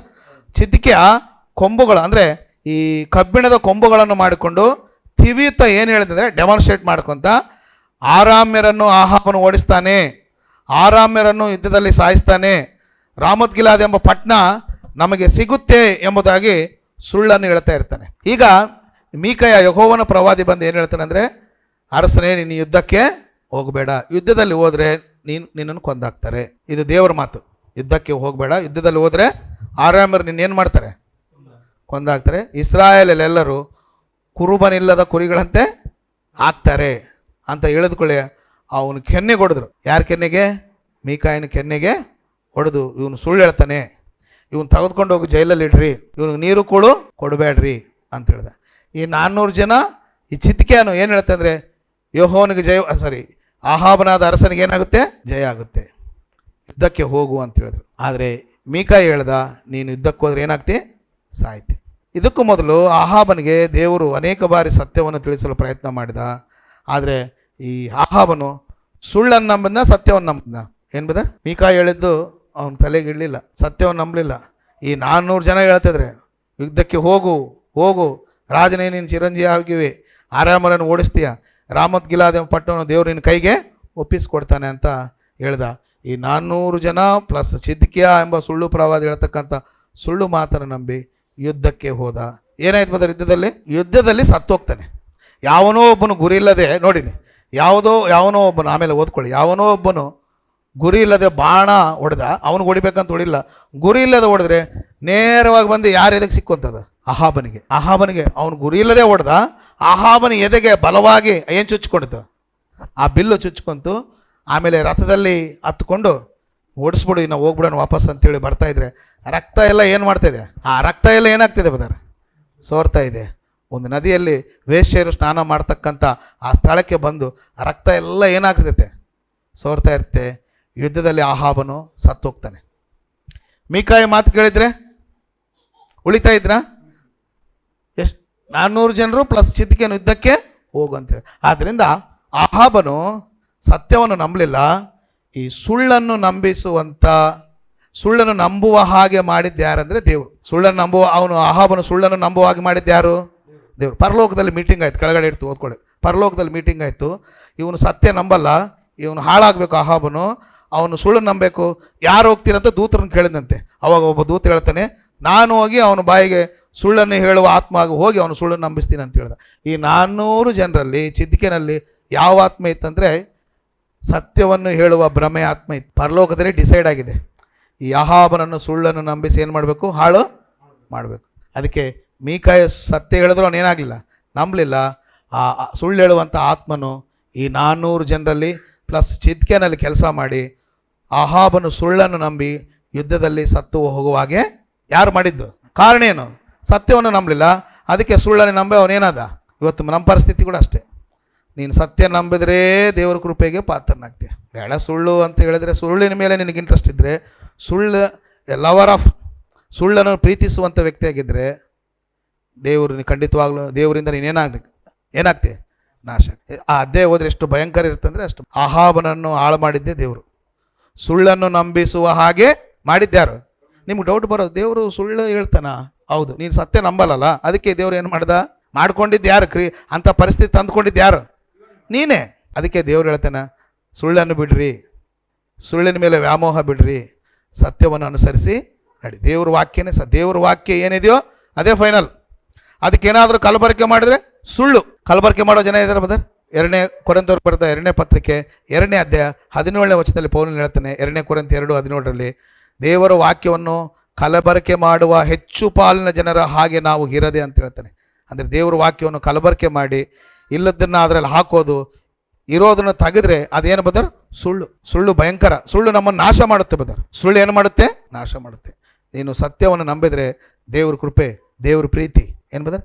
ದೇವರ ಒಂದು ಅಪಾರವಾದ ಕರುಣೆಯನ್ನು ಹೊಂತೀಯ. ಅದು ಜನರಿಗೆ ಎದುರಿ, ಲೋಕಕ್ಕೆ ಎದುರಿ ಸುಳ್ಳನ್ನು ಪ್ರೀತಿ ಮಾಡಿ ಸುಳ್ಳಿನ ಪ್ರಕಾರ ನೀನು ನಡೆದರೆ, ನೀನನ್ನು ಸುಳ್ಳನ್ನೇ ನಂಬಿಸಿ ದೇವರು ನಿನ್ನೇನು ಮಾಡ್ತಾನೆ? ನಾಶ ಮಾಡ್ತಾನೆ. ಎಷ್ಟು ಭಯಂಕರ. ನನಗೆ ಆ ಅಧ್ಯಾಯ ಓದಿದರೆ ಹೀಗೂ ಮಾಡ್ತಾನೆ ದೇವ್ರು ಅನಿಸ್ತೈತೆ. ದೇವ್ರು ಹೀಗೂ ಮಾಡ್ತಾನ. ಎಸ್, ನೀನು ಸತ್ಯದ ಮೇಲೆ ನಿನಗೆ ಇಂಟ್ರೆಸ್ಟ್ ಇಲ್ಲ, ಸತ್ಯವನ್ನು ನಂಬುವಂಥ ಮನಸ್ಸಿಲ್ಲ, ಸತ್ಯವನ್ನು ಅವಲಂಬಿಸಿ ಪ್ರೀತಿಸು ನಡೆಯುವಂಥ ಮನಸ್ಸು ನಿನಗೆ ಇಲ್ಲ. ಎಷ್ಟು ಬಾರಿ ಸತ್ಯ ಹೇಳಿದ್ರು ನೀನು ಏನು ಮಾಡುವಲ್ಲೆ? ಸತ್ಯವನ್ನು ಎಷ್ಟು ಸಾರಿ ಹೇಳಿದ್ರೆ ಕಿವಿಗೆ ಹಾಕ್ಕೊಳ್ತಿಲ್ಲ. ಎಷ್ಟು ಬಾರಿ ನಿನಗೆ ಸತ್ಯ ಪ್ರಕಟಿಸಿದ್ರು ನೀನು ಅದ್ರ ಬಗ್ಗೆ ಏನು ಮಾಡ್ತಾಯಿಲ್ಲ? ಕಾಳಜಿ ವಹಿಸ್ತಿಲ್ಲ. ಅದಕ್ಕೆ ದೇವ್ರು ಏನು ಮಾಡ್ತಾಯಿದ್ರೆ, ಯಾಕೋ ಸುನೀಲ್ ಅವರು ಸತ್ಯವನ್ನು ನಂಬ್ತಾ ಇಲ್ಲ, ಈ ಸುಳ್ಳನ್ನು ಹೇಳುವ ಪ್ರವಾದಿಗಳ, ಸುಳ್ಳು ಹೇಳುವಂಥ ಜನರನ್ನು ಕಳಿಸ್ತಾನೆ. ಯಾರ ಬಗ್ಗೆ? ಇವ್ರ ಮನೆಗೆ ಹೇಳು ಹೋಗು. ಇವ್ರ ಫ್ಯಾಮ್ಲಿಗೆಲ್ಲ ಏನು ಹೇಳು? ಸುಳ್ಳು ಹೇಳು. ಅದು ಮಾಡ್ಬೋದು, ಇದು ಮಾಡ್ಬೋದು, ಹೀಗೆ ಇರ್ಬೋದು. ಇದು ನೋಡಪ್ಪ ವಾಕ್ಯ ಅಂತೇಳಿ ಅದನ್ನ ಹೇಳಿ ನಂಬಿ ಹಾಳಾಗ್ತಾರೆ. ಮತಶಾಖೆಗಳಿರ್ತಕ್ಕಂಥ ಜನರು, ಸೋ ಕಾಲ್ಡ್ ಕ್ರಿಶ್ಚಿಯನ್ಸ್ ಎಂಬುದಾಗಿ ಹೇಳ್ಕೊಳ್ತಕ್ಕಂಥ ವ್ಯಕ್ತಿಗಳು ಈ ಲೋಕದಲ್ಲಿ ಸುಳ್ಳನ್ನು ನಂಬಿ ನಾಶನದ ಅಂಚಲಿದ್ದಾರೆ. ಸತ್ಯವನ್ನೇ ಏನಂತ ಮಾಡ್ಕೊಂಡಿದ್ದಾರೆ ಅವರು? ಇದನ್ನೇ ಸುಳ್ಳನ್ನೇ ಏನಂತ ಕೊಂಡ್ಕೊಂಡಿದ್ದಾರೆ ಅಂದರೆ ಅವರು ಸತ್ಯ. ಅಂಥವ್ರಿಗೆ ಶ್ರಮೆ ಅಂತೆ. ಯೆಶಾಯನ ಪುಸ್ತಕ ನೋಡ್ರಿ, ಒಂದು ಒಳ್ಳೆ ಮಾತಿರುತ್ತೆ. ಯೆಶಾಯನ ಪುಸ್ತಕ 5ನೇ ಅಧ್ಯಾಯ, ಯೆಶಾಯನ ಪುಸ್ತಕ 5ನೇ ಅಧ್ಯಾಯ, ಪ್ರವಾದಿಯಾದಂಥ ಯೆಶಾಯನು ಬರೆದಂಥ ಪುಸ್ತಕ, ಪ್ರವಾದನೆ ಪುಸ್ತಕ 5ನೇ ಅಧ್ಯಾಯ, ಒಂದು ಒಳ್ಳೆಯ ಮಾತು ಅಲ್ಲಿ ಬರೆದಿರುತ್ತೆ. 20ನೇ ವಚನ, 5:20 ಓದ್ರಿ ದಯವಿಟ್ಟು ಯಾರಾದರೂ. 5:20 ಯೆಶಾಯನ ಪ್ರವಾದನೆ ಪುಸ್ತಕ 5:20. ಅಯ್ಯೋ ಅಯ್ಯೋ, ಕೆಟ್ಟದನ್ನು ಒಳ್ಳೆಯದೆಂದು, ನೋಡ್ರಿ ಕೆಟ್ಟದ್ದನ್ನು ಇಸ್ರಾಯೇಲ್ ಏನು ಮಾಡ್ತಾ ಇದ್ದಾರೆ ಅಂದ್ರೆ, ಕೆಟ್ಟದ್ದನ್ನು ಒಳ್ಳೆಯದೆಂದು, ಒಳ್ಳೆಯದನ್ನು ಕೆಟ್ಟದೆಂದು ಬೋಧಿಸಿ, ಒಳ್ಳೆಯದನ್ನು ಕೆಟ್ಟದ್ದೆಂದು ಬೋಧಿಸಿ, ಕತ್ತಲನ್ನು ಬೆಳಕೆಂದು, ಕತ್ತಲನ್ನು ಬೆಳಕೆಂದು, ಬೆಳಕನ್ನು ಕತ್ತಲೆಂದು, ಬೆಳಕನ್ನು ಕತ್ತಲೆಂದು ಸಾಧಿಸಿ, ಸಾಧಿಸಿ, ಕಹಿಯು ಸಿಹಿ, ಕಹಿಯು ಸಿಹಿ, ಸಿಹಿಯು ಕಹಿ ಎಂದು, ಸಿಹಿಯು ಕಹಿ ಎಂದು ಸ್ಥಾಪಿಸುವವರ ಗತಿಯನ್ನು ಏನೆಂದು ಹೇಳಲಿ.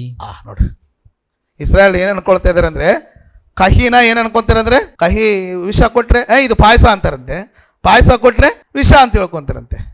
ಒಳ್ಳೆಯದನ್ನ ಕೆಟ್ಟದ್ದು ಅನ್ಕೊಂತಾರಂತೆ, ಕೆಟ್ಟದನ್ನ ಹಗಲು, ಕತ್ತಲೆಯನ್ನು ರಾತ್ರಿ, ಕತ್ತಲೆಯನ್ನು ಹಗಲು ಅನ್ಕೊಂತಾರಂತೆ, ಹಗಲನ್ನ ಇದು ಎಷ್ಟು ಸುಳ್ಳು ಬ್ರದರ್, ಎಷ್ಟು ಸುಳ್ಳು ಅಂದರೆ ಮನುಷ್ಯರು ಭ್ರಮೆಗೆ ಹೋಗ್ಬಿಡ್ತಾರೆ. ಭ್ರಮೆಗೆ ಹೋದ್ರೆ ಯಾವುದು ಒಳ್ಳೆಯದು ಯಾವುದು ಕೆಟ್ಟದ್ದು ಗೊತ್ತಾಗೋದಿಲ್ಲ ಮನುಷ್ಯರಿಗೆ. ಹೌದಾ ಬದ? ವಿಚಕ್ಷಣ ಜ್ಞಾನ ಹೋಗ್ಬಿಡುತ್ತೆ. ಇಸ್ರಾಯೇಲ್ ಅಂಥ ಪರಿಸ್ಥಿತಿಯಲ್ಲಿ ಇದ್ದಾರಂತೆ. ಸಿಹಿಯನ್ನು ಕಹಿ ಎಂಬುದಾಗಿ, ಕಹಿಯನ್ನು ಸಿಹಿ ಎಂಬುದಾಗಿ, ಒಳ್ಳೆಯದನ್ನು ಕೆಟ್ಟದ್ದೆಂಬುದಾಗಿ, ಕೆಟ್ಟದ್ದನ್ನು ಒಳ್ಳೆಯದೆಂಬುದಾಗಿ, ಬೆಳಕನ್ನು ಕತ್ತಲೆ ಎಂಬುದಾಗಿ, ಕತ್ತಲೆಯನ್ನು ಬೆಳಕೆಂಬುದಾಗಿ ಅಂದುಕೊಳ್ಳುವವನ ಗತಿ ಏನೆಂದು ಹೇಳಲಿ. ನೋಡಿ ಎಂಥ ಪರಿಸ್ಥಿತಿ ಇದೆ ನೋಡಿ, ಭಯಂಕರವಾದಂಥ ಪರಿಸ್ಥಿತಿ, ಭಯಂಕರವಾದಂಥ ಪರಿಸ್ಥಿತಿ. ಮನುಷ್ಯರಿಗೆ ಜ್ಞಾನ ಇರಲ್ಲ. ನಾವು ಒಳ್ಳೇದು ಹೇಳಿದ್ರೆ ಏನು ಅನ್ಕೊತಾರೆ? ಕೆಟ್ಟದ್ದು ಅನ್ಕೊತಾರೆ. ಕೆಟ್ಟದನ್ನೇ ಅಂದರೆ ಇದೇ ಒಳ್ಳೇದು ಅನ್ಕೊತಾರೆ. ನಾವು ಸತ್ಯ ಹೇಳಿದ್ರೆ ಸುಳ್ಳು ಅನ್ಕೊತಾರೆ. ಅಂದರೆ ಅವ್ರ ಆತ್ಮ ಸಂಬಂಧವಾದ ಸ್ಥಿತಿ ಅಂದರೆ ಇದೇನಂದ್ರೆ ಕೋಮಾ ಸ್ಟೇಜ್ಗೆ ಹೋಗ್ಯಾರ ಅಂತ ಅರ್ಥ. ಇದು ಯಾವ ಸ್ಟೇಜಿಗೆ ಬದರ್? ಅಂಥ ಸ್ಥಿತಿಗೆ ಬರಬಾರ್ದು. ಒಬ್ಬ ವ್ಯಕ್ತಿ ಸುಳ್ಳನ್ನು ಪ್ರೀತಿಸ್ತಾ ಇದ್ದರೆ ಕಡೆಗೆ ಯಾವ ಸ್ಥಿತಿಗೆ ಬರ್ತಾನಂದರೆ ಈ ಸ್ಥಿತಿಗೆ ಬರ್ತಾನೆ. ಸುಳ್ಳನ್ನು ಸತ್ಯವೆಂದು, ಸತ್ಯವನ್ನು ಸುಳ್ಳೆಂದು, ಕಹಿಯನ್ನು ಸಿಹಿ ಎಂದು, ಸಿಹಿಯನ್ನು ಅದೇ ಕಹಿ ಯಾವುದೋ ಸಿಹಿ ಯಾವುದೋ ಐಡೆಂಟಿಫೈ ಮಾಡಲಾರ್ದಂಥ ಸ್ಥಿತಿಗೆ ಅವನು ಹೋಗ್ತಾನೆ. ಭಯಂಕರ ಬದರ್. ಅಂದರೆ ಕಹಿ ಯಾವುದೋ ಸಿಹಿ ಯಾವುದೋ ಕಂಡುಹಿಡಿಲಾರದಂಥ ಸ್ಥಿತಿಗೆ ಹೋಗಿದ್ದಾನಂದ್ರೆ ಎಂಥ ಸ್ಥಿತಿ ಬದರದು? ಏನಿಲ್ಲ, ಡೆಡ್. ಬೆಳಕನ್ನು ಕತ್ತಲೆ ಎಂಬುದಾಗಿ, ಕತ್ತಲೆಯನ್ನು ಬೆಳಕೆಂಬುದಾಗಿ, ಒಳ್ಳೆಯದನ್ನು ಕೆಟ್ಟದ್ದು, ಕೆಟ್ಟದ್ದು ಇಂಥ ಸ್ಥಿತಿಗೆ ಯಾರೂ ಬರಬಾರ್ದು. ಭಯಂಕರವಾದಂಥ ಮಾತದು. ಆದ್ದರಿಂದ ದೇವರು ಏನು ಹೇಳ್ತಾನೆ ಅಂದರೆ, ಎಲ್ಲ ಮನುಷ್ಯರು ಸತ್ಯವನ್ನು ಅವಲಂಬಿಸಿ ಪ್ರೀತಿಸಿ ನಡಿಬೇಕು, ಸತ್ಯದಲ್ಲೇ ಆನಂದ ಪಡಬೇಕು. ಅಫ್ಕೋರ್ಸ್ ಸತ್ಯವನ್ನು ಅನುಸರಿಸ್ತಾ ಇದ್ದರೆ ನಮಗೆ ವಿರೋಧಗಳು ಬರ್ತವೆ, ಕಷ್ಟಗಳು ಬರ್ತವೆ, ಶೋಧನೆಗಳು ಬರ್ತವೆ, ಮನೆಯವರು ಹೊರಗೆ ಹಾಕ್ತಾರೆ, ನಮ್ಮನ್ನ ಯಾರೂ ಸಹಿಸೋಲ್ಲ, ಏನು ಬದರ್, ನಮ್ಮ ಮೇಲೆ ಕೆಟ್ಟದಾಗಿ ದೂಷಣೆ ಮಾಡ್ತಾರೆ. ಆದರೂ ನಾವು ಯಾವುದು ಪರವಾಗಿರಬೇಕು, ಯಾವುದು ಪರವಾಗಿರ್ಬೇಕು ಬದರ್? ದೇವರು ನಮ್ಮನ್ನು ಏನು ಮಾಡ್ತಾನೆ? ಆಶೋಧನೆ. ಸುಳ್ಳಿನಲ್ಲಿದ್ದರೆ ಎಲ್ಲ ಜನರು ಹೊಗಳ್ತಾರೆ. ವಿಚಿತ್ರ, ನೀವು ಸುಳ್ಳಿನಲ್ಲಿರಲಿ ಎಲ್ಲರೂ ಏನು ಮಾಡ್ತಾರೆ? ಚಪ್ಪಾಳೆ very good, bus very good, very good ಅಂತಾರೆ. ಅದೇ ಸತ್ಯ ಹೇಳ್ರಿ, ಚಪ್ಪಾಳೆ ಎಲ್ಲ ಕಲ್ಲು ತಗೊಂಡು ಹೊಡಿತಾರೆ. ಯಾವುದು ಮುಖ್ಯ? ಜನರು ಮುಖ್ಯನಾ, ದೇವ್ರು ಮುಖ್ಯನಾ? ದೇವ್ರು ಏನು ಬಯಸ್ತಾನೆ? ಏನೇ ಬರಲಿ ಸತ್ಯವನ್ನು, ನೀನು ಪ್ರಾಣಾಪಾಯ ಬಂದರೂ ಸತ್ಯದ ಪರವಾಗಿ ನಿಂತ್ಕೋ. ನೀವೆಲ್ಲೇ ಇದ್ದರೂ ಸತ್ಯವನ್ನು ಅವಲಂಬಿಸಿ ಪ್ರೀತಿಸಿ ನಡೆಯಿರಿ. ದೇವ್ರು ನಮ್ಮನ್ನು ಆಶೀರ್ವದಿಸ್ತಾನೆ. ಸತ್ಯವನ್ನು ಅನುಸರಿಸಿದ್ರೆ ಸರಿ ಓಕೆ. ಇಲ್ಲ ಅಂದರೆ ದೇವರು ನಿನ್ನ ಕೈಯಿಂದ ಸುಳ್ಳನ್ನು ನಂಬಿಸಿ ನೀನು ಹೆಂಗೆ ನಾಶ ಮಾಡಬೇಕು ಯಾರಿಗೆ ಗೊತ್ತು? ಎಷ್ಟು ಭಯಂಕರ. ನಿನಗೆ ಹೆಂಗೆ ಸುಳ್ಳು ಹೇಳ್ಬೇಕು ಅನ್ನೋ ಸತ್ಯ ಹೇಳೋದು ಗೊತ್ತು, ನೀನು ಅದು ನಂಬಲಿಲ್ಲ ಅಂದರೆ ಸುಳ್ಳು ಹೇಳಿಸಿ ನೀನು ಹೆಂಗೆ ನಂಬಿಸಿ ಹಾಳು ಮಾಡ್ಬೇಕು ಅನ್ನೋದು ಯಾರಿಗೆ ಗೊತ್ತು? ಎರಡು ಯಾರ ಕೈಲಿದೆ? ಬದರ್? ನಮ್ಮ ಕೈಲಿದೆ. ಸತ್ಯ ನಂಬಿ ಆಶೀರ್ವಾದ ಹೊಂತೀಯ, ಸುಳ್ಳು ನಂಬಿ ನಾಶ ಆಗ್ತೀಯ. ಸುನಿಲ್ ಬದರ್, ಸತ್ಯ ನಂಬ್ತೀಯ, ಸುಳ್ಳು ನಂಬ್ತೀಯ. ಸತ್ಯದ ನಂಬ್ತೀನಿ, ಕಷ್ಟ ಬಂದಿರೋದೆ ಐ ವಿಲ್ ಬ್ಲೆಸ್ ಯು ಅಂತಾನೆ ದೇವರು. ಬೇಡ ಬದರ್, ಸತ್ಯ ಬದರ್, ಇಷ್ಟೊಂದು ಕಷ್ಟ, I don't want any truth ಇದೆ ಅಂತ ಹೇಳಿದ್ರೆ ನಾಶ ಆಗಂತಾನೆ. ಸುಳ್ಳನ್ನು ಹೇಳುವ ಮನುಷ್ಯನ ದಿನಾ ಒಬ್ಬರು ಕಳಿಸ್ತಾನೆ ನಿಮ್ಮ ಬಳಿಗೆ. ಹೋಗಿ ಸುನಿಲ್ಗೆ ಹೇಳ್ರಿ ಅವ್ರಿಗೆ ಹೇಳಿ ಅಂತ ಕೇಳಿ ಆಹಾವನಾಗಿ ಏನಾಗ್ತೀವಿ ನಾವು ಕೂಡ ನಾಶ ಆಗ್ತೀವಿ. ಎಷ್ಟು ಭಯಂಕರ ನೋಡ್ರಿ. ಅದಕ್ಕೆ ದೇವ್ರ ಬೈಕ್ ಏನಂದರೆ, ಗಾಡ್ ವಾಂಟ್ಸ್ ನಾವೆಲ್ಲರೂ ಸತ್ಯದ ಪರವಾಗಿ ಸತ್ಯವನ್ನು ಅವಲಂಬಿಸಿ ಸತ್ಯವನ್ನು ಪ್ರೀತಿಸಿ ನಡಿಬೇಕು. ಇದು ಮೊದಲನೇದು, ದೇವರು ನಮ್ಮಿಂದ ಬಯಸ್ತಾ ಇರತಕ್ಕಂಥದ್ದು. ಎರಡನೇದು ಏನಂತ ಹೇಳಿದ್ರೆ ಮೀಕನು 6ನೇ ಅಧ್ಯಾಯ 8ನೇ ವಚನ. ಮೀಕನ ಪುಸ್ತಕ 6ನೇ ಅಧ್ಯಾಯ 8ನೇ ವಚನ. ಮೀಕನ ಗ್ರಂಥ 6ನೇ ಅಧ್ಯಾಯ 8ನೇ ವಚನ. ಮೀಕನ ಪುಸ್ತಕ 6ನೇ ಅಧ್ಯಾಯ 8ನೇ ವಚನ. ಮನುಷ್ಯನೇ ಒಳ್ಳೆಯದು ಇಂಥದೇ ಎಂದು ಯೆಹೋವನು ನಿನಗೆ ತೋರಿಸಿದ್ದಾನಷ್ಟೇ. ನ್ಯಾಯವನ್ನು ಆಚರಿಸುವುದು, ಕರುಣೆಯಲ್ಲಿ ಆಸಕ್ತನಾಗಿರುವುದು, ನಿನ್ನ ದೇವರಿಗೆ ನಮ್ರವಾಗಿ ನಡೆದುಕೊಳ್ಳುವುದು ಇಷ್ಟನ್ನೇ ಹೊರತು ಯೆಹೋವನು ನಿನ್ನಿಂದ ಇನ್ನೇನು ಅಪೇಕ್ಷಿಸುವನು. ನೋಡ್ರಿ, ದೇವ್ರು ಏನ್ ಬಯಸ್ತದೆ ಅಂದ್ರೆ ನೀತಿ ನ್ಯಾಯಗಳನ್ನು ಅನುಸರಿಸುತ್ತಾ. ಇಷ್ಟನ್ನೇ ಹೊರತು ದೇವರು ಮನುಷ್ಯರಿಂದ ಏನನ್ನೂ ಬಯಸ್ತಾ ಇಲ್ಲ. ಏನು ಬಯಸ್ತಾ ಇದ್ರೆ ಎಲ್ಲ ಮನುಷ್ಯರು ನೀತಿ ನ್ಯಾಯಗಳನ್ನು ಅನುಸರಿಸುತ್ತಾ ನಡೆಯಬೇಕು ಅಥವಾ ಬದುಕಬೇಕನ್ನೋದು ದೇವರು ಎಲ್ಲ ಮನುಷ್ಯರನ್ನು ಬಯಸ್ತಾ ಇದ್ದಾನೆ. ಪ್ರವಾದಿ ಹೇಳ್ತಾ ಇದ್ದಾನೆ ಮೇಲ್ಗಡೆ, ನಾನು ಯಾವ ಕಾಣಿಕೆಯೊಡನೆ ಯೆಹೋವನ ಸನ್ನಿಧಿಯಲ್ಲಿ ಕಾಣಿಸಿಕೊಳ್ಳಲಿ. 6ನೇ ವಚನ ಓದಿ ಬದರ. ನಾನು ಯೆಹೋವನ ಸನ್ನಿಧಿಯಲ್ಲಿ ಯಾವ ಕಾಣಿಕೆಯೊಡನೆ ಕಾಣಿಸಿಕೊಳ್ಳಲಿ. ನೋಡಿ, ನಾನು ಯೆಹೋವನ ಸನ್ನಿಧಿಯಲ್ಲಿ ಯಾವ ಕಾಣಿಕೆಯೊಡನೆ ಕಾಣಿಸಿಕೊಳ್ಳಲಿ. ಯಾವುದನ್ನರ್ಪಿಸಿ ಮಹೋನ್ನತ ದೇವರ ಸಮ್ಮುಖದಲ್ಲಿ ಅಡ್ಡ ಬೀಳಲಿ. ಏನನ್ನು ಅರ್ಪಿಸಿ ಮಹೋನ್ನತನಾದ ದೇವರ ಸನ್ನಿಧಾನದಲ್ಲಿ ಅಡ್ಡ ಬೀಳಲಿ. ಹೋಮದ ಪಶುಗಳನ್ನು ದೇವರು ಕೊಡ್ಲ. 1 ವರ್ಷದ ಕರುಗಳನ್ನು ತೆಗೆದುಕೊಂಡು ಬಂದು 1 ವರ್ಷದ ಕರುಗಳನ್ನು ದೇವರೇ ನಿನಗೆ ಕೊಡ್ಲ. ಆತನ ಮುಂದೆ ಕಾಣಿಸಿಕೊಳ್ಳಲು ಆತನಿಗೆ ಹೋಮದ ಪಶುಗಳನ್ನು ಕೊಟ್ಟು ದೇವರ ಸನ್ನಿಧಿಯಲ್ಲಿ ನಾನು ಕಾಣಿಸಿಕೊಳ್ಬೇಕಾ? 1000 ಟಗರು ಕೊಟ್ರೆ ದೇವರು ಸಂತೋಷ ಪಡ್ತಾನ? ಲಕ್ಷೋಪಲಕ್ಷ ತೈಲ ಪ್ರವಾಹಗಳನ್ನು ನೋಡಿ ತೈಲದ ಪ್ರವಾಹಗಳನ್ನು ನೋಡಿ ಯೆಹೋವನು ಮೆಚ್ಚಾನು. ಇವನ್ನೆಲ್ಲ ದೇವ್ರ ಸನ್ನಿಧಾನಕ್ಕೆ ತಗೊಂಡು ಬಂದ್ರೆ ದೇವ್ರು ಮೆಚ್ತಾನ? ನನ್ನ ದ್ರೋಹದ ನಿಮಿತ್ತ ನನ್ನ ಚೊಚ್ಚಲ ಮಗನನ್ನು ಅರ್ಪಿಸಲು ನನ್ನ ಆತ್ಮದ ಪಾಪಕ್ಕಾಗಿ ನನ್ನ ಗರ್ಭದ ಫಲವನ್ನು ಸಲ್ಲಿಸಲು. ನೋಡ್ರಿ, ನನ್ನ ಗರ್ಭದ ಫಲವನ್ನು ಸಲ್ಲಿಸಲು. ಮನುಷ್ಯನೇ, ನೋಡಿ, ಈ ಒಂದು ಲಿಸ್ಟ್ ಹೇಳಿದ್ದಾನೆ. ನಾನು ದೇವರಿಗೆ ಏನನ್ನು ಕಾಣಿಕೆ ಕೊಡ್ಲಿ? ಗರ್ಭದ ಫಲ ಕೊಡ್ಲಾ? ನನ್ನ ಚೊಚ್ಚಲ ಮಗನನ್ನು ಕೊಡ್ಲಾ? ಲಕ್ಷೋಪಲಕ್ಷ ನದಿಯ ತೈಲವನ್ನು ದೇವರು ಕೊಡ್ಲಾ? 1 ವರ್ಷದ ಕರುಗು ಕೊಡ್ಲಾ? 1000 ಟಗರುಗಳು ಕೊಡ್ಲಾ? ಏನು ಕೊಟ್ಟರೆ ದೇವರು ಮೆಚ್ತಾನೆ? ಯಾವ ಕಾಣಿಕೆಯೊಡನೆ ನಾನು ದೇವರ ಸನ್ನಿಧಿಗೆ ಬರಲಿ ಎಂಬುದಾಗಿ ಪ್ರವಾದಿಯಾದಂಥ ಮೀಕಾಯನು ಕೇಳ್ತಾ ಇದ್ದಾನೆ. ಅದಕ್ಕೆ ದೇವರು ಉತ್ತರ ನೋಡಿ, ದೇವರು ಏನು ಬಯಸ್ತಾ ಇದೆ? ನಿನ್ನ ಟಗರು, ನಿನ್ನ ಲಕ್ಷೋಪಲಕ್ಷ ನೈದ್ಯ ತೈಲಗಳು, ನಿನ್ನ ಗರ್ಭ ಸಂತಾನ, ನಿನ್ನ ಒಂದು ಪುತ್ರ ಸಂತಾನ, ಟಗರು, 1 ವರ್ಷದ ಕರು, ಇವ್ಯಾವು ನನಗೆ ಬೇಡ. ಮನುಷ್ಯನೇ ಕೆಳಗಡೆ ಹೋದೆ. ಮನುಷ್ಯನೇ ಒಳ್ಳೆಯದು ಇಂಥದೇ ಎಂದು ಒಳ್ಳೆಯದು ಇಂಥದ್ದೇ ಎಂದು ಯೆಹೋವನು ನಿನಗೆ ತೋರಿಸಿದ್ದಾನಷ್ಟೇ. ಅದೆಲ್ಲ ಬೇಡ. ಯಾವುದು ಒಳ್ಳೆಯದೋ ಯೆಹೋವನ ದೇವರು ನಿನಗೆ ತೋರಿಸ್ತಾ ಇದ್ದಾನೆ. ಯಾವುದು ನೋಡಿ? ನ್ಯಾಯವನ್ನು ಆಚರಿಸುವುದು. ಏನ್ ಬದರ್? ನ್ಯಾಯವನ್ನು ಆಚರಿಸುವುದು ಅಂದ್ರೆ ಮನುಷ್ಯನಿಗೆ ಒಂದು ನೀತಿ ನ್ಯಾಯ ಇರ್ತಾವದ ಬದರ್. ಕೆಲವರು ಹೇಳ್ತಾರೆ ಈ ಮನುಷ್ಯನಿಗೆ ನೀತಿ ನ್ಯಾಯ ಇಲ್ಲ ಅಂತಾರೆ. ಹೌದಾ ಸಿಸ್ಟರ್? ಸುಳ್ಳು ಮೋಸ ಮಾಡ್ತಾ ಇದ್ರೆ ಏನಂತಾರೆ ಸಿಸ್ಟರ್? ಈ ಮನುಷ್ಯನಿಗೆ ಏನಿಲ್ಲ ನೀತಿ ಅಂತಾರ ಬದರ್. ನಿಮ್ಮೂರಲ್ಲಿ ಇಲ್ಲೇ ಈ ಮನುಷ್ಯ ಸರಿಯಾಗಿಲ್ಲ ಅಂತಾರೆ ನೋಡ್ರಿ. ಅಂದ್ರೆ ಅವನೇನಿಲ್ಲ, ನೀತಿ ನ್ಯಾಯ ಇಲ್ಲ. ದೇವರು ಹೇಳ್ತಾರೆ ನ್ಯಾಯವನ್ನು ಆಚರಿಸುವುದು, ಕರುಣೆಯಲ್ಲಿ ಆಸಕ್ತನಾಗಿರುವುದು, ನಿನ್ನ ದೇವರಿಗೆ ನಮ್ರವಾಗಿ ನಡೆದುಕೊಳ್ಳುವುದು. ನಿನ್ನ ದೇವರಿಗೆ ನಮ್ರತೆಯಾಗಿ ನಡೆದುಕೊಳ್ಳುವುದು. ಇಷ್ಟನ್ನೇ ಹೊರತು ಯೆಹೋವನು ನಿನ್ನಿಂದ ಇನ್ನೇನು ಅಪೇಕ್ಷಿಸುವನು? ಇಷ್ಟು ಬಿಟ್ಟು ಬೇರೆ ದೇವರು ಏನೋ ಕೇಳ್ತಾನೆ ಬದ?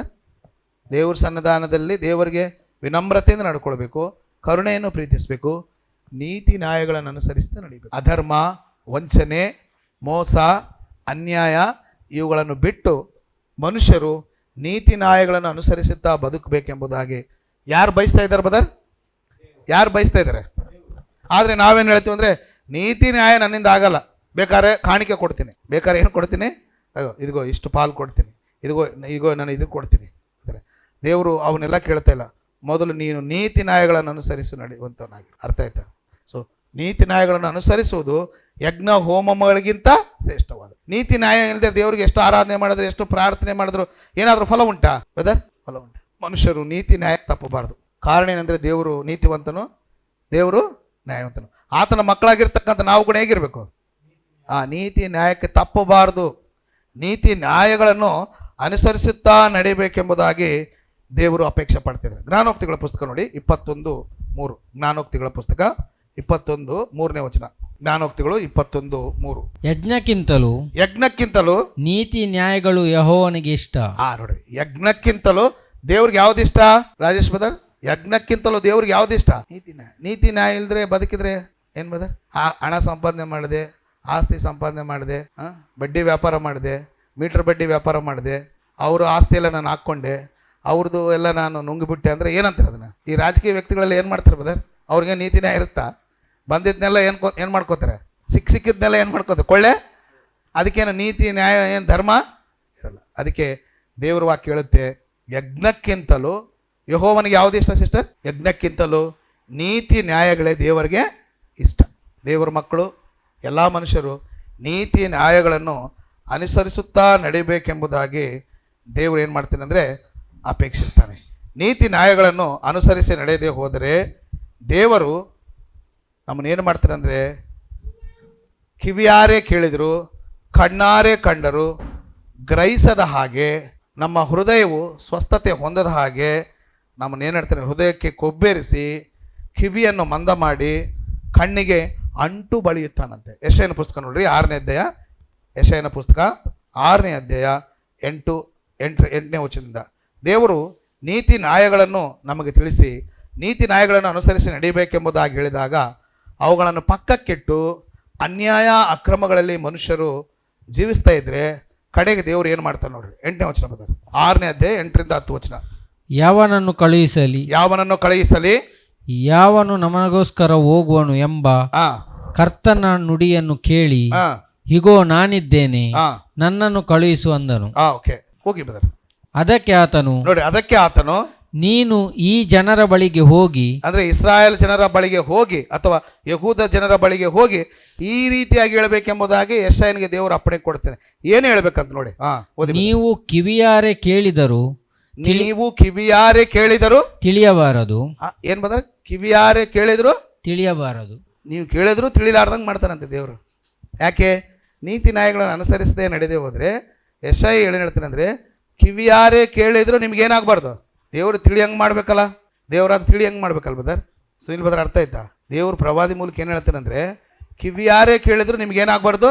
ತಿಳಿಬಾರ್ದು. ನೆಕ್ಸ್ಟ್, ಕಣ್ಣಾರೆ ಕಂಡರು ಗ್ರಹಿಸಬಾರದು. ನೋಡ್ರಿ, ಕಿವಿಯಾರೆ ಕೇಳಿದ್ರು ತಿಳಿಯಬಾರ್ದು, ಕಣ್ಣಾರೆ ಕಂಡ್ರು ಗ್ರಹಿಸಬಾರದು. ನೆಕ್ಸ್ಟ್, ಎಂದು ತಿಳಿಸಿ ಕಣ್ಣಿನಿಂದ ಕಂಡು ಕಣ್ಣಿನಿಂದ ಕಂಡು ಕಿವಿಯಿಂದ ಕೇಳಿ ಕೇಳಿ ಹೃದಯದಿಂದ ಗ್ರಹಿಸಿ ಹೃದಯದಿಂದ ಗ್ರಹಿಸಿ ನನ್ನ ಕಡೆಗೆ ತಿರುಗಿಕೊಂಡು ನನ್ನಿಂದ ಸ್ವಸ್ಥತೆಯನ್ನು ಹೇಗೂ ಹೊಂದದ ಹಾಗೆ ಈ ಜನರ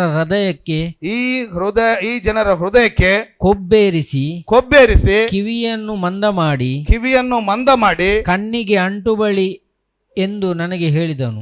ನೋಡ್ರಿ, ಈ ಜನರು ಅವ್ರ ಹೃದಯಕ್ಕೆ ಕೊಬ್ಬೇರಿಸಿ ಕಿವಿಯಾರೆ ಕೇಳಿದ್ರು ತಿಳ್ಕೋಬಾರ್ದು, ಕಣ್ಣಾರೆ ಕಂಡ್ರು ಅರಿತ್ಕೋಬಾರ್ದು, ಹೃದಯ ಹೇಳಿದ್ರು ಹೃದಯವನ್ನು ಏನು ಮಾಡ್ತಾನಂತೆ ಕೊಬ್ಬೇರಿಸಿ ಮದ ಏರಿಸಿ ಅವರು ಕಣ್ಣಾರೆ ಕಂಡ್ರು ಕಿವಿಯಾರೆ ಕೇಳಿದ್ರು ನನ್ನ ಕಡೆ ತಿರುಗಿಕೊಂಡು ಸ್ವಸ್ಥತೆ ಹೊಂದದ ಹಾಗೆ ಅವರ ಹೃದಯಕ್ಕೆ ಕೊಬ್ಬೇರಿಸಿ ಕಣ್ಣಿಗೆ ಅಂಟು ಬಳಿತೇನೆ. ಕಾರಣ ಏನಂತ ಹೇಳಿದ್ರೆ, ನೀತಿ ನ್ಯಾಯಗಳನ್ನು ದೇವರು ಅವ್ರಿಗೆ ತಿಳಿಸಿದರು, ಅವರು ನೀತಿ ನ್ಯಾಯಗಳನ್ನು ಅನುಸರಿಸಿ ನಡೀತಾ ಇಲ್ಲ. ದೇವರು ಯಾವಾಗಲಾದರೂ ಸ್ವಸ್ಥತೆ ಹೊಂದಬೇಕೆಂಬುದಾಗಿ ದೇವ್ರ ಬಳಿಗೆ ಬಂದರೆ ಒಂದು ವೇಳೆ ಅವರು ತೀರ್ಕೊಂಡು ನನ್ನಿಂದ ಸ್ವಸ್ಥತೆ ಹೊಂದಬಾರ್ದು.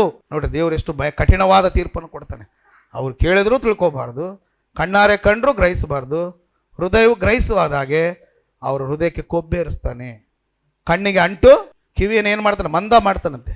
ಏನು ಬದರ್ ಕಿವಿಯನ್ನು ಏನು ಮಾಡ್ತಾನೆ, ಕಿವಿ ಮಂದ ಆದರೆ ಏನೂ ಅರ್ಥ ಆಗಲ್ಲ, ಕಣ್ಣಿಗೆ ಪೊರೆ ಬಂದರೆ ದೇವರೇ ಆ ಸ್ಥಿತಿಗೆ ತನ್ನ. ಕಾರಣ ಏನಂತ ಹೇಳಿದ್ರೆ, ಮನುಷ್ಯರಿಗೆ ದೇವರು ನೀತಿ ನ್ಯಾಯಗಳನ್ನು ತಿಳಿಸಿದಾಗ ಆ ನೀತಿ ನ್ಯಾಯಗಳನ್ನು ಅನುಸರಿಸುವಂಥ ಮನಸ್ಸು ಮನುಷ್ಯರಿಗಿರಲಿಲ್ಲ.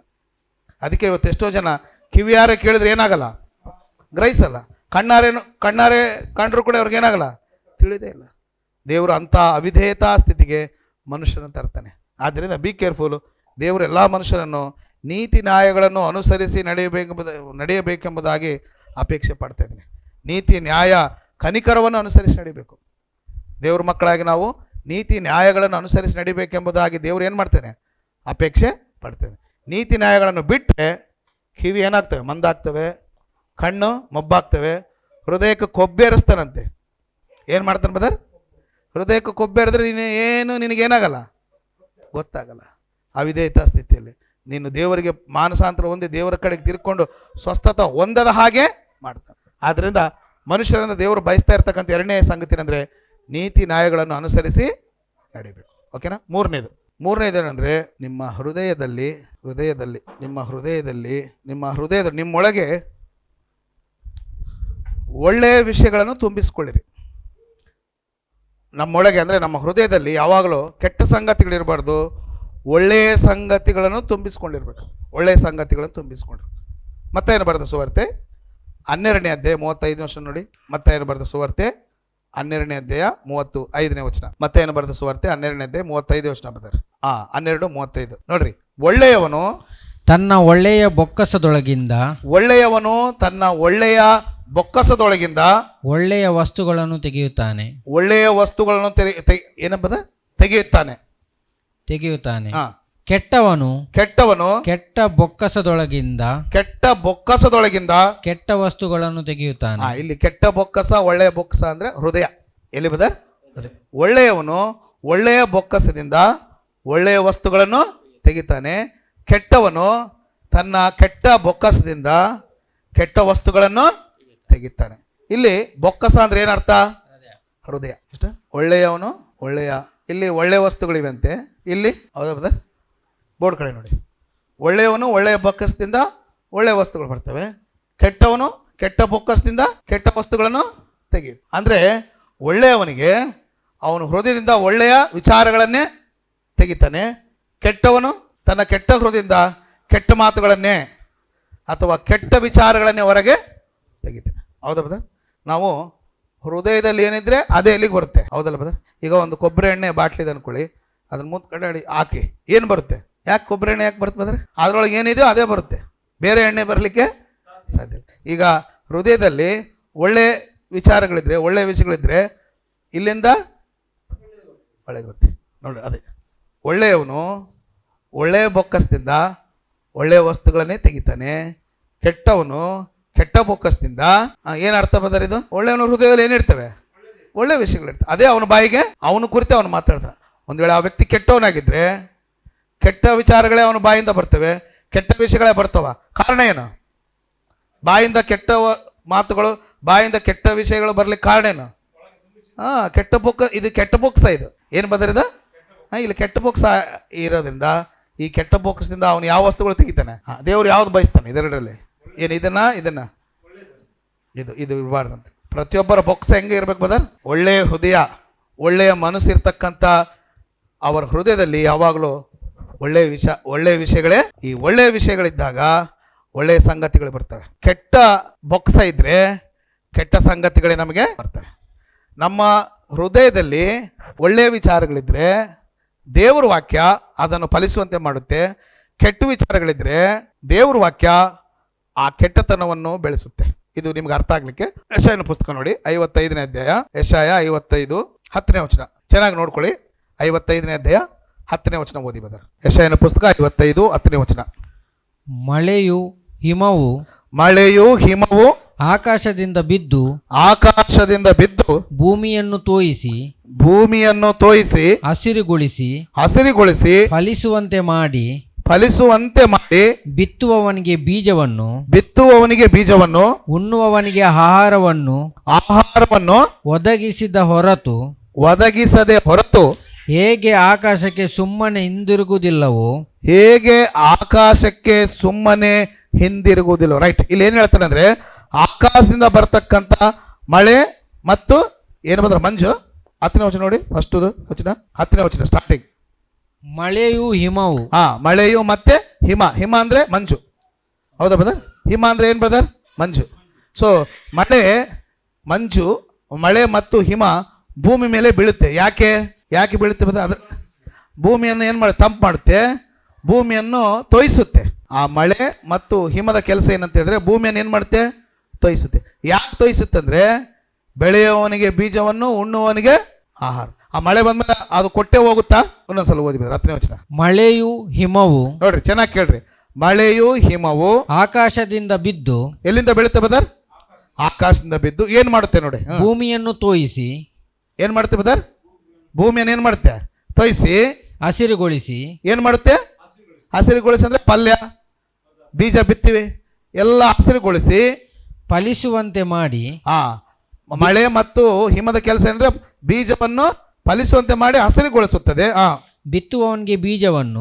ನೋಡ್ರಿ, ಈ ಮಳೆ ಹಿಮ ಏನು ಮಾಡುತ್ತಂದ್ರೆ ಎಲ್ಲವನ್ನು ಹಸಿರುಗೊಳಿಸಿ ಬಿತ್ತುವವನಿಗೆ ಬೀಜವನ್ನು, ಉಣ್ಣುವವನಿಗೆ ಆಹಾರವನ್ನು ಒದಗಿಸದ ಹೊರತು ಹೇಗೆ ಆಕಾಶಕ್ಕೆ ಸುಮ್ಮನೆ ಹಿಂದಿರುಗುವುದಿಲ್ಲವೋ. ಹಿಮ ಮತ್ತು ಮಳೆ ಆಕಾಶದಿಂದ ಬಿದ್ದು ಈ ಕೆಲಸ ಮಾಡ್ತವೆ. ಏನ್ ಮಾಡ್ತಾವೆ ಅಂತ ಹೇಳಿದ್ರೆ ಭೂಮಿಯನ್ನು ತೋಯಿಸಿ ಹಸಿರುಗೊಳಿಸಿ ಬಿತ್ತುವವನಿಗೆ ಬೀಜವನ್ನು ಕೊಟ್ಟು ಉಣ್ಣುವವನಿಗೆ ಆಹಾರವನ್ನು ಕೊಟ್ಟು ಅವು ಹಿಂದಕ್ಕೆ ಹೋಗ್ತಾವಂತೆ. ಯಾವುವು? ಹಿಮ ಮತ್ತು ಮಳೆ. ನೋಡಿ ಎಷ್ಟು ಕೆಲಸ ಮಾಡುತ್ತೆ. ಭೂಮಿಯನ್ನು ತೋಯಿಸಿ ಹಸಿರುಗೊಳಿಸಿ ಏನ್ ಬದ? ಉಣ್ಣುವವನಿಗೆ ಊಟ, ಬಿತ್ತುವವನಿಗೆ ಬೀಜ ಕೊಟ್ಟು ಅದು ಸುಮ್ಮನೆ ಹಿಂದಿರುಗುವುದಿಲ್ಲ. ಇದೆಲ್ಲ ಮಾಡಿ ಹಿಂದಿರುಗುತ್ತೆ. ಇದೆಲ್ಲ ಮಾಡುತ್ತೆ. ಯಾವುದು? ಹಿಮ ಮತ್ತು ಮಳೆ. ಭೂಮಿಯನ್ನು ತೋಯಿಸುತ್ತೆ, ಹಸಿರು ಮಾಡುತ್ತೆ, ಬಿತ್ತುವವನಿಗೆ ಬೀಜ, ಉಣ್ಣುವವನಿಗೆ ಆಹಾರ ಕೊಟ್ಟು ಒದಗಿಸದ ಹೊರತು ಅದು ಹಿಂದಕ್ಕೆ ಸುಮ್ಮನೆ ಹಿಂತಿರುಗುವುದಿಲ್ಲ. ಅದ್ರ ಕೆಲಸ ಅದು ಮಾಡುತ್ತೆ. ಹಾಗೆಯೇ ಈಗ ದೇವರು ಹೇಳ್ತಾರೆ ನೋಡಿ, ಹಾಗೆಯೇ ಓದಿ ಬರ್ತಾರೆ. ಹಾಗೆಯೇ ನನ್ನ ಬಾಯಿಂದ ಹೊರಟ ಮಾತು ನನ್ನ ಇಷ್ಟಾರ್ಥವನ್ನು ನೆರವೇರಿಸಿ ನಾನು ಉದ್ದೇಶಿಸಿದ್ದನ್ನು ಕೈಗೂಡಿಸದ ಹೊರತು ನನ್ನ ಕಡೆಗೆ ವ್ಯರ್ಥವಾಗಿ ಹಿಂದಿರುಗುವುದಿಲ್ಲ. ನೋಡ್ರಿ, ಇಲ್ಲಿ ಮಳೆಗೆ ಹಿಮಕ್ಕೆ ತನ್ನ ಮಾತನ್ನು ಹೋಲಿಸ್ತಾ ಇದ್ದಾನೆ ದೇವರು. ಯಾವ್ದಕ್ಕೆ ಹೋಲಿಸ್ತಾ ಇದ್ದಾನೆ ಬದರ್? ತನ್ನ ಮಾತನ್ನು ಯಾವುದಕ್ಕೆ ಹೋಲಿಸ್ತಾ ಇದ್ದಾರೆ? ಮಳೆ ಮತ್ತು ಹಿಮಕ್ಕೆ. ಮಳೆ ಮತ್ತು ಹಿಮ ಭೂಮಿ ಮೇಲೆ ಬಿದ್ದು ಭೂಮಿಯನ್ನು ತೋಯಿಸು ಹಸಿರು ಮಾಡಿ ಬಿತ್ತುವವನಿಗೆ ಬೀಜವನ್ನು, ಉಣ್ಣುವವನಿಗೆ ಆಹಾರವನ್ನು ಕೊಡದು ಹೇಗೆ ಸುಮ್ಮನೆ ಹಿಂತಿರುಗುವುದಿಲ್ಲವೋ ಹಾಗೆ ನನ್ನ ಬಾಯಿಂದ ಹೊರಟ ಮಾತು ನಾನು ಹೇಳಿದ ಕಾರ್ಯವನ್ನು ನೆರವೇರಿಸದೇ ಹೊರತು ಅದು ನನ್ನ ಮಾತು ನಿಷ್ಫಲ ಆಗೋದಿಲ್ಲ. ನನ್ನಿಂದ ಹೊರಟ ಮಾತು ಪುನಃ ನನ್ನ ಬಳಿಗೆ ಬರಬೇಕಂದ್ರೆ ನನ್ನ ಇಷ್ಟಾರ್ಥವನ್ನು ನೆರವೇರಿಸೇ ಅದು ಬರ್ತದೆ. ಭೂಮಿಯಲ್ಲಿ ಬೀಳ್ತಕ್ಕಂಥ ಮಳೆ ಹಿಮ ಯಾವ ರೀತಿಯಾಗಿ ಕೆಲಸ ಮಾಡುತ್ತೋ ಆ ದೇವರ ಮಾತು ಕೂಡ ಏನು ಮಾಡುತ್ತೆ ಅಂತ ಹೇಳಿದ್ರೆ ದೇವರ ಇಷ್ಟಾರ್ಥವನ್ನು ನೆರವೇರಿಸದೆ ಹೊರತು ಅದು ಹಿಂದಕ್ಕೆ ಏನಾಗಲ್ಲಂತೆ ಹೋಗೋದಿಲ್ಲ. ಅಂದರೆ ಈ ಮಾತಿನಲ್ಲಿ ಏನಂದರೆ ಮಳೆ ಮತ್ತು ಈ ಹಿಮ ಏನಂತ ಹೇಳಿದ್ರೆ ದೇವರ ಮಾತು. ಮಳೆ ಮತ್ತು ಹಿಮ ಯಾವುದು ಬದರ್? ನನ್ನ ಮಾತು. ಅದಕ್ಕೆ ಹೆಂಗೆ ಕೆಲಸ ಇದೆಯೋ ದೇವರ ಮಾತಿಗೆ ಕೂಡ ಹಾಗೆ ಕೆಲಸ ಇದೆ. ಸೊ ಹಿಮ ಮತ್ತು ಮಳೆಯನ್ನು ದೇವರು ತನ್ನ ಮಾತಿಗೆ ಹೋಲಿಸಿದೆ, ಕಂಪೇರ್ ಮಾಡ್ತಿದೆ. ಧರ್ಮೋಪದೇಶ ಕಾಂಡ ನೋಡ್ರಿ 32ನೇ ಅಧ್ಯಾಯ, ಧರ್ಮೋಪದೇಶ ಕಾಂಡ 32ನೇ ಅಧ್ಯಾಯ 1-2 ವಚನ. ಧರ್ಮೋಪದೇಶ ಕಾಂಡ 32ನೇ ಅಧ್ಯಾಯ 32ನೇ ಅಧ್ಯಾಯ 1-2 ವಚನ. ಆಕಾಶ ಮಂಡಲವೇ, ಆಕಾಶ ಮಂಡಲವೇ, ನಾನು ಹೇಳುವುದನ್ನು ಕೇಳು. ನಾನು ಹೇಳುವುದನ್ನು ಕೇಳು. ಭೂಮಂಡಲವೇ, ಭೂಮಂಡಲವೇ, ನನ್ನ ಮಾತುಗಳಿಗೆ ಕಿವಿ ಕೊಡು. ನೋಡ್ರಿ, ನನ್ನ ಮಾತುಗಳಿಗೆ ಕಿವಿ ಕೊಡು. ನನ್ನ ಉಪದೇಶವು, ನನ್ನ ಉಪದೇಶವು ಹಸಿ ಹುಲ್ಲಿನ ಮೇಲೆ, ನೋಡ್ರಿ, ನನ್ನ ಉಪದೇಶವು ಹಸಿ ಹುಲ್ಲಿನ ಮೇಲೆ ಮೆಲ್ಲಗೆ ಸುರಿಯುವ ಮಳೆಯ ತುಂತುರುಗಳಂತೆ. ನೋಡ್ರಿ, ದೇವರ ಮಾತು ಹೇಳ್ತಾನೆ, ನನ್ನ ಮಾತು ಎಂತದ್ದಂದ್ರೆ ಮೆಲ್ಲನೆ ಸುರಿಯುವ ತುಂತುರು ಮಳೆಯಂತೆ. ನನ್ನ ಬೋಧನೆಯು, ನನ್ನ ಬೋಧನೆಯು ಮಂಜಿನಂತೆಯೂ ಮಂಜಿನಂತೆಯೂ ಕಾಯಿ ಪಲ್ಯಗಳ ಮೇಲೆ ಬೀಳುವ, ಕಾಯಿ ಪಲ್ಯಗಳ ಮೇಲೆ ಬೀಳುವ ಹದ ಮಳೆಯಂತೆಯೂ. ನೋಡ್ರಿ, ಈ ಮಾತಿನಲ್ಲಿ ಕೂಡ ದೇವರು ತನ್ನ ವಾಕ್ಯವನ್ನು, ತನ್ನ ಮಾತನ್ನು ಹದ ಮಳೆ ಮತ್ತು ತುಂತುರು ಹನಿ ಮತ್ತು ಹಿಮಕ್ಕೆ ಹೋಲಿಸಿದ. ಮಳೆಗೂ ಹಿಮಕ್ಕೆ ಕೆಲಸ ಇದೆ ಬದರ್, ಕಾಯಿ ಪಲ್ಯಗಳನ್ನು ಬೆಳೆಸ್ತೈತೆ. ಹೌದಾ ಬದರ್? ಕಾಯಿ ಪಲ್ಯಗಳನ್ನು ಬೆಳೆಸ್ತೈತೆ ಅಂದ್ರೆ ಈ ಭೂಮಿನ ಏನು ಮಾಡುತ್ತೆ? ಹಸಿರುಗೊಳಿಸುತ್ತೆ. ಕಾಯಿ ಪಲ್ಯ ಒಳ್ಳೇದ ಕೆಟ್ಟದ ಬದರ್? ಕಾಯಿ ಪಲ್ಯ ಒಳ್ಳೇದ ಕೆಟ್ಟದ? ಬೀಜ ಬರ್ತಾವ, ಅದು ಒಳ್ಳೇದ ಕೆಟ್ಟದ? ಈಗ ಭೂಮಿಯಲ್ಲಿ ಮಳೆ ಬೀಳುತ್ತಲ್ಲ, ಬರೀ ಕಾಯಿ ಪಲ್ಯನೇ ಇರ್ತಾವ, ಮುಳ್ಳುಗಳು ಕೂಡ ಇರ್ತವೆ. ಏನ್ ಬದರ್? ಮುಳ್ಳು ಇರ್ತವೆ. ಬರೀ ಕಾಯಿ ಪಲ್ಯ ಪೈರಿನ ಮೇಲೆ ಅಂದ್ರೆ ಬೆಳೆ ಬೆಳೆದಿರ್ತಲ್ಲ, ಹೊಲದ ಮೇಲೆ ಮಾತ್ರ ಮಳೆ ಬೀಳುತ್ತಾ? ಪಕ್ಕದಲ್ಲಿ ಮುಳ್ಳು ಇರ್ತಾವೆ, ಮುಳ್ಳಿನ ಮೇಲೆ ಕೂಡ ಮಳೆ ಬೀಳುತ್ತಾ? ಏನು ಬದ? ಇದನ್ನು ಡೆವಲಪ್ ಈ ಮಳೆ ಬಿದ್ದು ಹುಲ್ಲನ್ನು ಇದು ಕಾಯಿ ಪಲ್ಯ ಬೆಳೆಸಿದ್ದು ಯಾವುದು? ಮಳೆ. ಮುಳ್ಳನ್ನು ಬೆಳೆಸಿದ್ದು ಯಾವುದು? ಯಾವ್ದು ಸಿಸ್ಟರ್? ಮುಳ್ಳನ್ನು ಬೆಳೆಸಿದೆ ಮಳೆ. ನನ್ನ ಪ್ರಶ್ನೆ ಚೆನ್ನಾಗಿ ಕೇಳಿ. ಈ ಕಾಯಿ ಪಲ್ಯನೂ ಬೆಳೆಸಿದೆ. ಇದರಲ್ಲಿ ಯಾವ್ದು ಕೆಟ್ಟದ್ದು, ಯಾವುದು ಒಳ್ಳೇದು? ಕಾಯಿ ಪಲ್ಯ ಒಳ್ಳೇದು, ಮುಳ್ಳು. ಮತ್ತು ಮುಳ್ಳು ಕೆಟ್ಟದ, ಮುಳ್ಳಿನ ಮೇಲೆ ಯಾಕೆ ಬಿತ್ತು ಮಳೆ?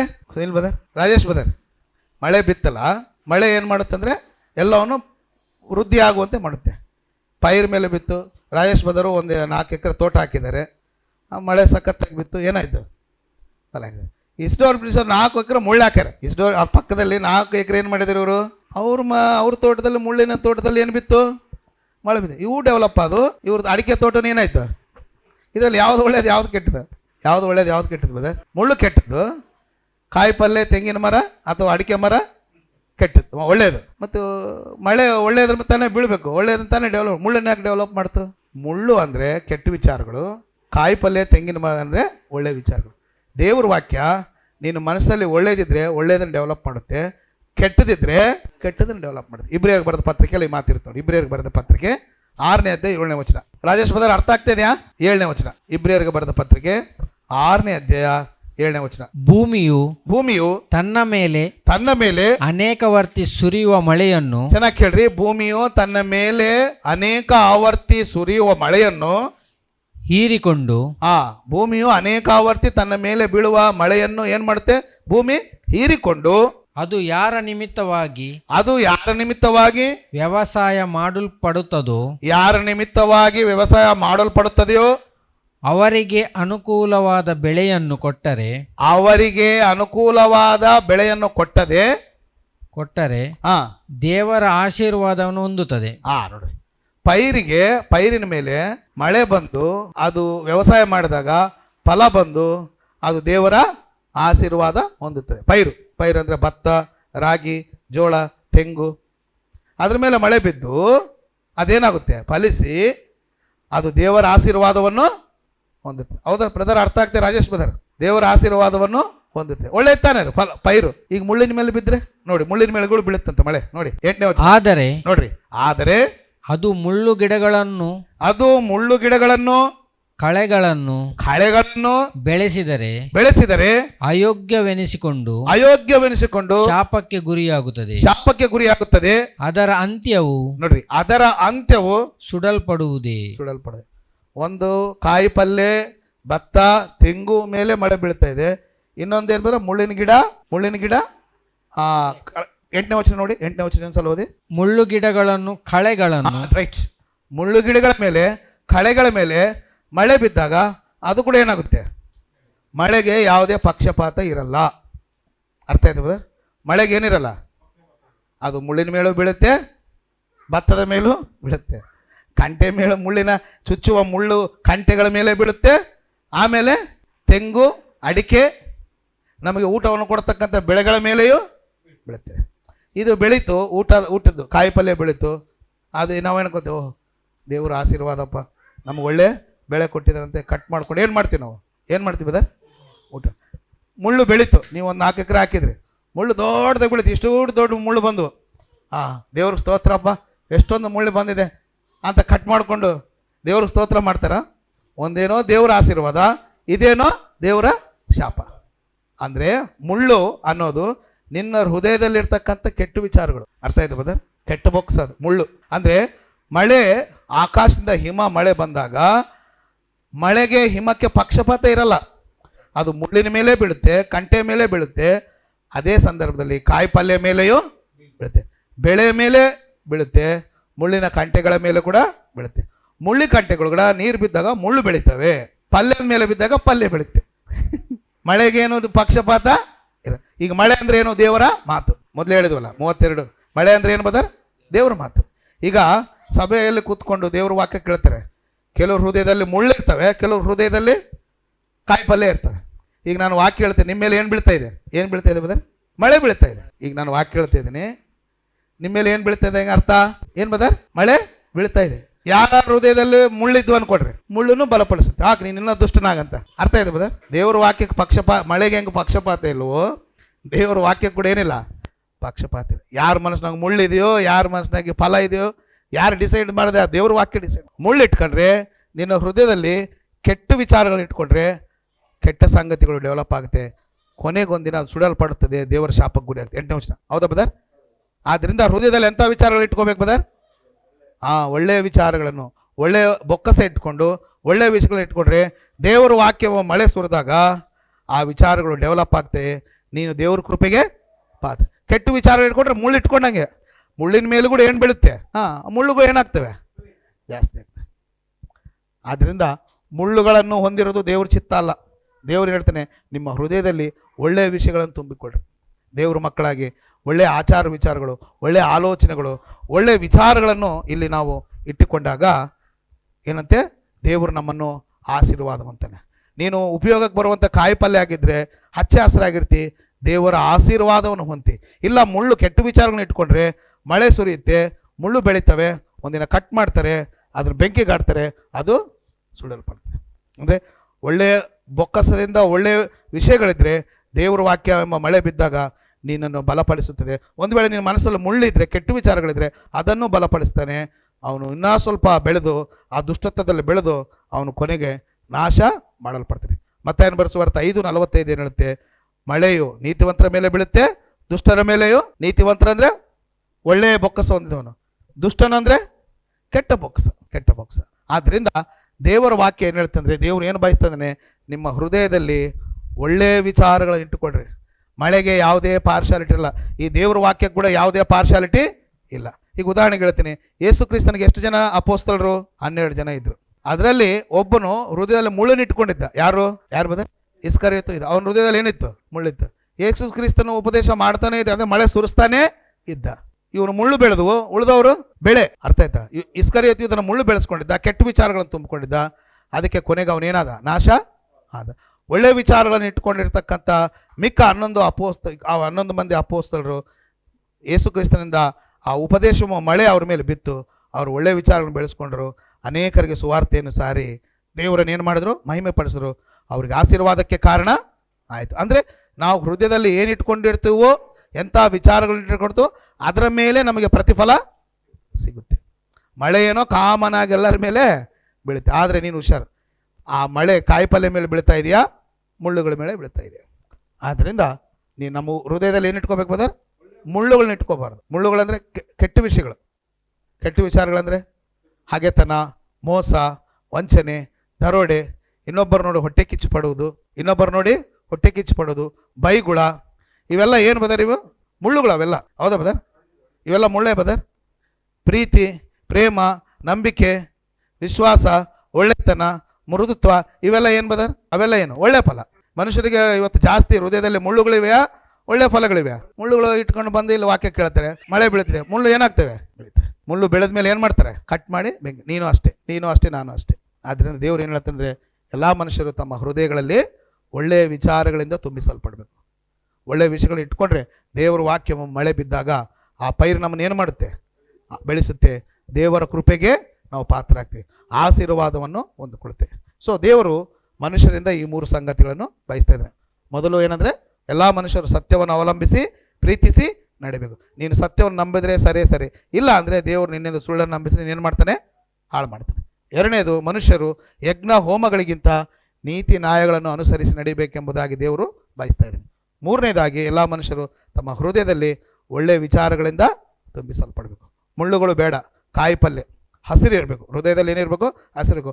ಆಗ ದೇವರ ವಾಕ್ಯವೆಂಬ ಮಳೆ ನಮ್ಮ ಮೇಲೆ ಬಿದ್ದಾಗ ನಮ್ಮನ್ನು ಬಲಪಡಿಸುತ್ತೆ, ನಾವು ನೀತಿವಂತರು ಆಗ್ತೀವಿ. ಇವು ದೇವರಿಂದ ಮನುಷ್ಯನಿಂದ ದೇವರು ಬಯಸುತ್ತಿರುವಂಥ ಸಂಗತಿಗಳು. ದೇವರು ಬಯಸಿದ್ದನ್ನು ನಾವು ಮಾಡಬೇಕಾ? ದೇವರು ಬಯಸಲಾರ್ದನ್ನ ನಾವು ಮಾಡಬೇಕಾ? ಈಗ ತಂದೆ ತಾಯಿ ಇದ್ದಾರೆ, ತಂದೆ ತಾಯಿ ಬಯಸಿದ್ದನ್ನು ಯಾರು ಮಾಡಬೇಕು? ಆವಾಗ ಅವ್ರಿಗೆ ಏನಾಗುತ್ತೆ? ಸಂತೋಷ ಆಗುತ್ತೆ. ಈಗ ದೇವರು ನಮ್ಮಿಂದ ಇವನ್ನ ಅಪೇಕ್ಷೆ ಪಡ್ತಿದ್ದಾನೆ, ನಾವು ಇವನು ಮಾಡಿದರೆ, ಈ ರೀತಿಯಾಗಿ ನಡ್ಕೊಂಡ್ರೆ ದೇವ್ರಿಗೆ ಮಹಿಮೆ ಆಗುತ್ತೆ. ದೇವ್ರು ನಮ್ಮ ವಿಚಾರದ ಸಂತೋಷಪಟ್ಟು ನಮ್ಮನ್ನು ಬಹಳವಾಗಿ ಏನು ಮಾಡ್ತಾನೆ? ಬಹಳವಾಗಿ ಆಶ್ರಯಿಸ್ತಾನೆ. ಆದ್ದರಿಂದ ದೇವರು ಬಯಸುತ್ತಿರುವಂಥ ಈ ಸಂಗತಿಗಳನ್ನು ನಾವು ಕುರಿತು ಆಲೋಚನೆ ಮಾಡಿ, ದೇವರು ಬಯಸ್ತಾ ಇರತಕ್ಕಂಥ ಸಂಗತಿಗಳನ್ನು ಅನುಸರಿಸುತ್ತಾ ದೇವರ ಮಕ್ಕಳಾಗಿ ದೇವರಿಗೆ ಮಹಿಮೆ ತರುವಂಥ ಮಕ್ಕಳನ್ನಾಗಿ ಜೀವಿಸುತ್ತಾ ಆತನನ್ನು ಅನೇಕರಿಗೆ ಪ್ರಚುರಪಡಿಸುತ್ತಾ ಆ ದೇವರ ರಾಜ್ಯವನ್ನು ಕಟ್ಟುವಂಥ ವಿಚಾರದಲ್ಲಿ ದೇವರು ಏನು ಬಯಸ್ತಾ ಇದನ್ನೋ ಮಾನವರಿಗೆ ತಿಳಿಸಿ ನಾವು ದೇವರು ಬಯಕೆ ಅಂತ ನಡ್ಕೊಳ್ಳಿಕ್ಕೆ ದೇವರು ನಮ್ಮೆಲ್ಲರನ್ನು ಕೂಡ ಆಶೀರ್ವದಿಸಿ ನಡೆಸ್ಕೊಳ್ಳಿ. ಆಸಕ್ತಿಯಿಂದ ತಾಳ್ಮೆಯಿಂದ ದೇವರ ವಾಕ್ಯವನ್ನು ಕೇಳಿದಂಥ ನಿಮಗೂ ಅವಕಾಶವನ್ನು ನೀಡಿದಂಥ ಸ್ಥಳೀಯ ಸಭೆಗೂ ನನ್ನ ವಂದನೆಗಳು ತಿಳಿಸ್ತಾ ದಯ ಮಾಡ್ತೀನಿ. ಎಲ್ಲರಿಗೂ ನಮಸ್ಕಾರ. Thank you.